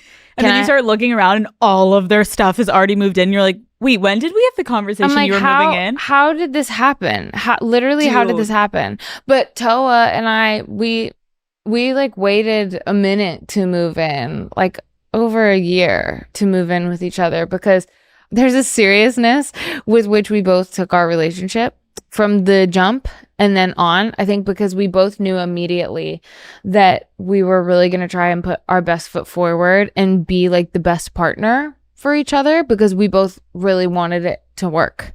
So I think in taking the time to decide to move in with each other, it actually allowed us to like grow closer because we were so secure in ourselves and in our own decisions that we were able to then do it together. Because like, don't get me wrong, sometimes rushing into things is the way. And sometimes it works. Like sometimes it works and sometimes you know and you run free. But I had just been in a situation where I was like, yo, I have no life. My life is lost. I can't even fucking like wear the outfits I want to wear. Like I'm scared. So I also didn't trust my judgment. I was like, I don't know, but I wanted it to work with her desperately because I was so in love with her. So I think we just like took every precaution Dude, that's amazing though. Yeah. The fact that you now are able to be like, we live together, it's going amazing. And I did the opposite of everything I've done in previous relationships. I took it so fucking slow that by the time we moved in together, we were like, duh. Yeah, we were like, it's about fucking time. We were like, why are we paying for 2 places? Like, this is kind of outrageous. I'm like, we're like camping between like cribs. I'm like, this is so stupid, bro. But also I think it was important. Yeah. I think it was important. Random pivot. Yeah, sure. Can we talk about some straight men? Why? Why? Who? Do you have any straight male friends? Yeah, I definitely have some, and I could count them on one hand. You're like on one finger, actually. I'm like, I fuck with my dad. Okay. No, I have a few. Okay. I feel like this is the year for a lot of women of like decentering men from our lives, which is probably a really good thing. Right. Praise be. I want to hear your opinion on just like a few. Go. Let's start with like a basic, easy layup. Love. How do you feel about Brad Pitt? I'm envisioning something in my mind, and I need to make sure that this is Brad Pitt before I start talking. Because if it's not, then I'm not sure. Renee? Hang on. You're lying to my face right now. Stop. I gotta look it up. I just need to make sure. I just watched a movie. Yes! Oh my God, this is him. Okay. Brad Pitt. Love. Here's why. I love him in Ocean's 11 because I love his style. It's really nice. I like want that closet. He also always has a toothpick, like spoken like a true dyke. I'm like, he looks so fine in that movie. I just watched it with T for the first time. She was like, you gotta get into like some boy movies. I was like, no, I don't. And then she showed me that. I was like, this is kind of nice. I think he looks really good in that movie. So I like him. He is objectively gorgeous. That's about all I know, but I really like what I've seen. Okay, the cheating CEO from the Coldplay concert. I don't really understand that whole fiasco because I don't really think that's on my side of the internet. Like I've heard rumor. He brought a woman at his company to a Coldplay concert who is not his wife. And that's how they were on the video? Every time Chris Martin, the Coldplay man, sings one of these songs, Yellow, something, whatever. Of course, Look at the Stars. Yeah. Okay. No, I know him. Yeah. Okay, great. You know him. So then they put a camera on a really cute looking couple. He's holding her at the waist. That's why. Okay. Swaying back and forth. Yeah. They get caught. They physically jump to the ground and hide. Then it's found out that he has a full wife, kids, was fully cheating, took his mistress to the Coldplay concert. How do we feel about this man? Not loving, dare I say hating. Mm-hmm. Let's get one thing straight. That's fucking crazy. Yo, everybody makes mistakes, but that's insane. Oh my God, when you have a family, no, you're a piece of shit. He wrote an apology, Renee, and in the apology at the end, he basically kind of like blames Coldplay. Like a public apology? Yeah, he wrote a public apology. Oh my God, you're not the Pope? What are you doing? Wait, he made like a Notes app apology? He's like an influencer who got canceled for saying a slur. What are we doing? Is this real? How do you feel about Obama? Really, really good looking guy. Right? To bag Michelle Obama? Hey, yo. To bag Michelle Obama? You got to be doing something right. Travis Kelce. I'm not sure.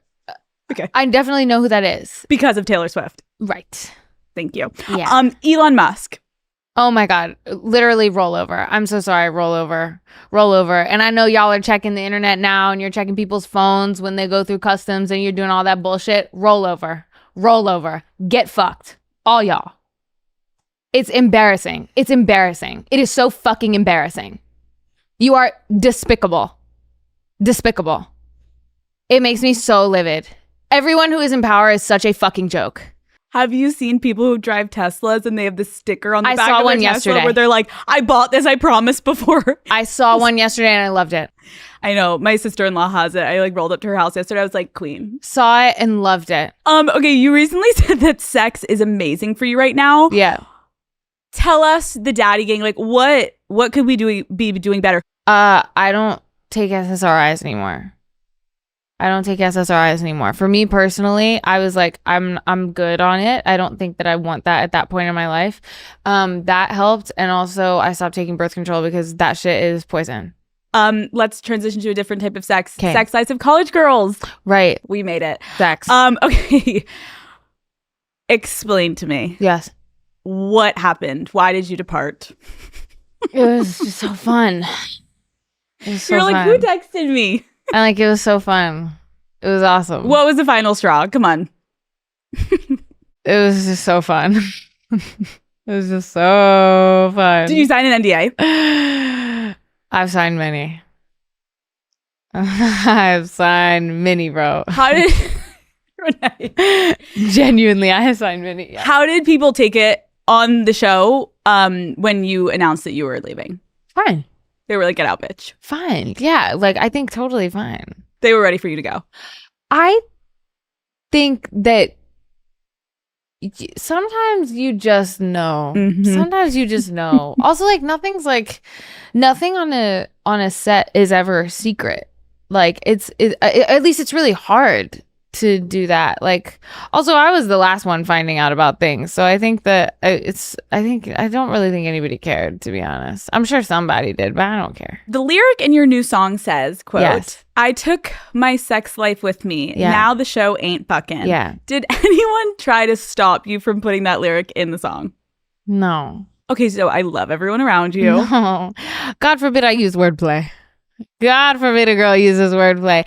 I look similar to all the bullshit. Like, what am I to do if not like make music that is genuinely reflective of my life? It just is. It's amazing coverage, okay? You're connected wherever life takes you. At home, overseas, in the air, even off the grid. Plus, you get unbeatable value from day one. And that's not even the best part. You can get perks on travel, dining, concerts, streaming, and more. With T-Mobile, you're a member with Magenta status from day one, Daddy Gang. So experience amazing value, next level connectivity, and access to exclusive benefits. With T-Mobile, you can have it all.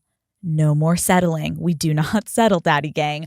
I love having T-Mobile because it means I have access to Wi-Fi on planes, which is without a doubt necessary right now. Even as I'm heading off to a random trip, I'm like, boom, tuning in, boom, thank you, T-Mobile. Plus, with Magenta status, there are amazing restaurant perks. And when I'm in a new city, I always want to try and just get the best local cuisine. So experience Magenta status at T-Mobile.com/benefits. Okay, I'm going to ask you a lot of random questions. Go. Now that these aren't already random. Go, please. And I just please, want please, your please. answers. Okay, give me. What's the most recent things your friends have made fun of you for? I said recently to all of my friends that I was like, you guys, let's get real. Like, I'm the glue. And they were like, excuse you? And I was like, I know it's bitchy. I understand it sounds conceited, but I need you guys to all get fucking serious and tell me, like, let's talk about it. I'm the glue. Like, I'm making the plans. I'm holding this bitch together. And all my friends were like, you are so fucking crazy. That is such an obscene thing to say. And I was like, just chew on it and then come back to me. Let me know if you think I'm the glue. Everyone, whether reluctant or not, agreed that in a sense I am the glue. But I did get clowned for it. And because you're making such like a pretty big statement about yourself. Of course. But it's honest. And I'm not saying I'm God's gift. I'm just saying, like, you're the glue. I make a dinner reservation every once in a while. And that's huge in a friend group. That's big. I'm like, what are we doing? You know? Everybody's like, should we do this? Should we do this? I'm like, no, let's go. Fuck, marry, kill. Sure. Ellen DeGeneres. Right. Rosie O'Donnell. Right. Jojo Siwa. Oh my God. Okay, well, marry Ellen DeGeneres. Nemo is my favorite film of all time. And that is single-handedly one of the best voiceover acting jobs we have seen and maybe we'll ever see to date. There is truly nothing like it, and we are not talking about it enough. Marry Ellen in this scenario or any. Okay. Who are the other ones? Rosie O'Donnell and Jojo Siwa. For the purpose of this exercise, oh my God, I'll fuck on Rosie O'Donnell. Yeah. Yeah. I think. Okay. So we're killing Jojo. Yeah. Okay. But God bless. God bless. God bless. God bless. Okay. What would you do if you were forced to have dinner with a straight white man whose personality revolved around Joe Rogan being his religion? I need you to tell me something. Who the fuck is Joe Rogan? Because I saw a TikTok using his name today, and I was like, what is that? And that was not the first time I'd heard this name, but I'm not sure who that is. He's not in Ocean's 11. No, Who is this? Have you ever watched Fear Factor? No, what's that? Do you know what the UFC is? What is this? The UFC, like UFC fights? He's a fighter? Well, I don't know. He has a podcast. He's my height. I guess you don't have to be tall to be a fighter. We're moving Okay. on. Yeah. You and Amy Poehler recently bonded over disliking boys who do backflips. Okay, is Benson Boone the exception, or is he the reason for the trauma? God damn it. Okay. I literally, I texted Benson about this because I was like, listen, God damn it. I was like, first of all, Amy and I's conversation, Okay. obsessed with her. Wow. There's truly nobody better. The duo of her and Tina together is one that will go down in history. They are the nicest best. people alive and so fucking funny.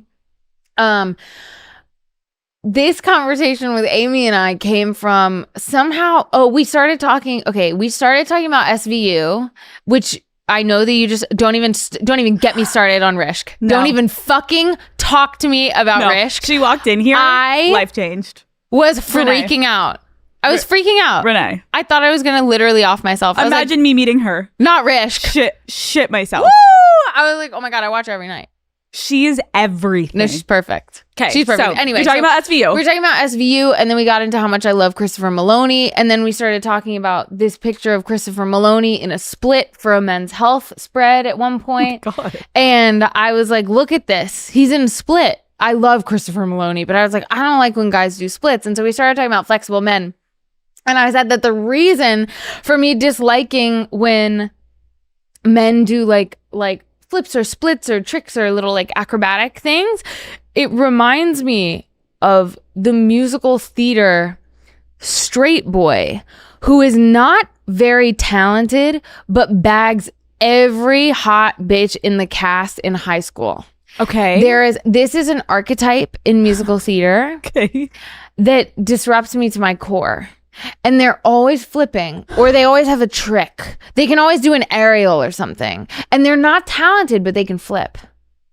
And so I get deeply disturbed when men do splits or anything acrobatic now, because I'm like, this is taking me back to a place that I worked really hard to escape from. So Benson is the exception. Benson can flip. Listen, He's not the reason for the trauma. no, my God, no. Listen, he can flip all he wants. What straight behavior should be illegal? All of it. Okay. You're stuck in a group therapy session Sure. with your most recent ex, your hometown homophobe, and your childhood bully. Who do you make cry first? I'm like totally going for my childhood bully. That one's been like waiting a long time coming. That one's been a long time. Actually, wait, I take it back. I kind of forgive her. Really? I don't know. The childhood thing is difficult because I am a full believer that kids are assholes and kids are not only like going through so much shift, but also like hate themselves at the same time as like trying to figure out who they are. So I do have some like grace there. So maybe I wouldn't make my childhood bully cry because I would get it a little bit. I'd be like, it's okay, all good, people can change. I don't know. I might hit a 3-peat. I might get them like all at once. I might be like, y'all all fucking busted. Ugly, not talented, boring. Just yeah. Take them all out. All out at once. I love that for you. Yeah. Closure. Right, exactly. Exactly. What is the most lesbian thing about you? I genuinely think the most lesbian thing about me is, it's so funny. I think like Toa said this to me the other day. She was like, you are so fucking gay. She was like, you are so much gayer than I am. And I was like, excuse me. I was like, what are you talking about? Look at you. I was like, are we dead ass right now? And she was like, no, you are so much gayer than I am. And I was like, why? And she was like, you are so deeply, deeply, deeply repulsed by dick. It is insane. And it's true. I like can't even, it makes my stomach turn. It makes me sick to my stomach. I don't understand it. I can't get behind it. I don't like the shape. I don't like the fact that it's I hate it. It makes me like deeply upset and like sick to my stomach. Are you aware of something called dorking? No. Yeah, don't be. Well, you might be fine with this. It's, oh my God, I'm like getting like viscerally sick thinking about it. What is it? It's like where like people with like dicks, like, oh, they like twerk with they like dance basically. I just found out about it and I was like, you all are fucking repulsive. You have to stop that right now. I feel assaulted just by hearing it. Just by hearing it. They're swinging their wieners around. Hate. I like can't do it. And there's like, I think like when you're like so like gay or so like lesbian, you can like make jokes about it and it's like he. I'm like, no, literally not at all. It makes me sick to my stomach. I've like just warmed up to it to where I like can hear it. But I think that's the most lesbian thing about me is it makes me viscerally upset. Like there's like a deep It's like fear. a guttural. It's like, really, yeah. It's coming up. I'm like, literally stop it right now. We're moving on. Let's talk about your music. Oh, sure. How did you feel with the internet harassing you that you weren't coming out with music fast enough? It's nice. It's nice. I think it's really, to be honest, for me, it was really actually quite affirming to know that people care, because I live in my head pretty much 24/7. Like I was texting Cara earlier and I was like, I'm literally so depressed I can't like do anything. I don't want to move. I live in my head all the time. So seeing that fans of mine like were like super funny about asking for new music and also really like endearing, I was like, honestly, I gotta be real, like that feels so nice to hear. And were you ever feeling pressured, like, fuck, I need to hurry up and write and get stuff out? Or no, you were like, it's coming? Yes, but not by them. Okay. Not by them. Why? By at who? all. Just like, I think like a lot of people who I work with were like, okay, let's like put something out. And I was like, fuck, okay, I have to. And then I was like, wait, own free will. Just remembered I have it. Yeah. No, not going to. Wait, and how long did you spend writing this album? Almost 2 years. 2 years. So during this whole hiatus, you've been like slowly working on this. So it wasn't like a 1 week you banged it out and then you're like, okay, put it up. No, oh my God. It was a long process. And frankly, I would have taken so much longer if everybody hadn't been like, hey, about that time. How you doing? But I live in my head 24/7. So I would sit and ruminate on songs for the next 10 years if you let me. Yeah. You know? What lyric from this album were you the most conflicted about putting out? Well, the general answer is like all of them. Yeah. Because there's like a difference. So when I'm like writing them, I love writing very personally and like very how I feel, because that's what it's meant to be, right? And then months later down the line, I start to get like, oh my God, like I have to release like every single like good, bad, amazing, embarrassing part about me that I've put on this album out into the world and just let everyone have it and hope that they will receive it with open arms, understanding, and like see me as a full person. And I think that's where it starts to get a bit scary if I think about it too much. What is one song that was possibly not going to make it on? We almost didn't. Well, Wouldn't You? We like that Wouldn't You is the last song that I was like, okay, we can put this on the album. But I feel like that was good because it like concluded it almost. That's kind of the conclusion that we came to. Yeah. We wrote that song when I was really, really, really stressed. And I was on a trip in Nashville writing. And also I think like Wouldn't You, like the cheeky line about like I would never cheat again.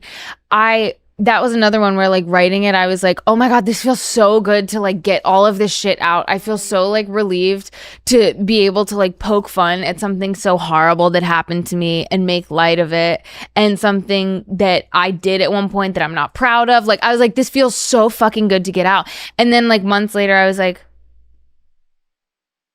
oh my God, like what if it isn't received in the right way? Oh my God, like I can't, like I don't know if I want to put that much of my personal life out there. I don't know what I did. And then ultimately what I always come back to is just like,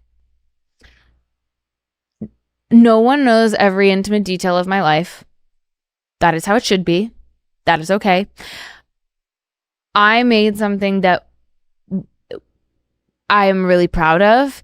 And as a songwriter and an artist, I want to make things that are who I am holistically as a person. So anytime I start to like tweak out about something or get worried about like putting a line on, I'm like,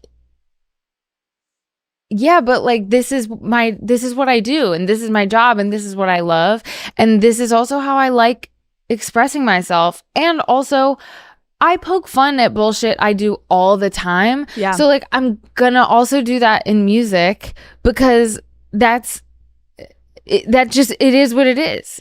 Do you ever give exes a heads up that they will be talked about? No, I don't talk to them. Okay. No. What is Toa's favorite song on the album? I'm calling her. Hi, sweetie. Hey, can I ask you a question? What is your favorite song on my album and why is it everything? But also if you had to pick one specific song, what would you say that it is? Okay, she said it's either That's So Funny or At Least I'm Hot. Good choices, sweets. Good choices. Okay, I love you. Oh, or Shy. Okay, she loves the whole thing. Okay. She loves the whole, God forbid she has taste. I love you. Okay, bye. What songs are you most excited to perform for your fans? I'm really excited to perform Shy. I think Shy is so really good. Oh God, that's just like I'm like such a sucker for like a really nice hook and a good chord progression. Okay, So but Shy, Gone. I know. You know how I feel about you with like your singing. Like last time when you sang for us, I was like crying because your voice, Renee, you could strip every single fucking instrument out, and your voice, my jaw is to the floor every fucking time. So when I heard Gone, I was like, there she is, there she is. No, it's truly like, thank you for giving us this piece of work, and thank you for sitting down with me again, and we need to do it again in 2 fucking years. Thanks, dude. I know we do it every 2 years. Every 2 years. It's like a little tradition. We'll see where you're at next. Love. Maybe in 2 years you'll come out with another album. Maybe 4. Probably. Fuck. It'll take you a little longer maybe next time. God damn it. Shorter. I don't know. No. I don't know, bro. Maybe. Dude, thank you. Thanks, man. You're amazing. Thanks for having Love me. you.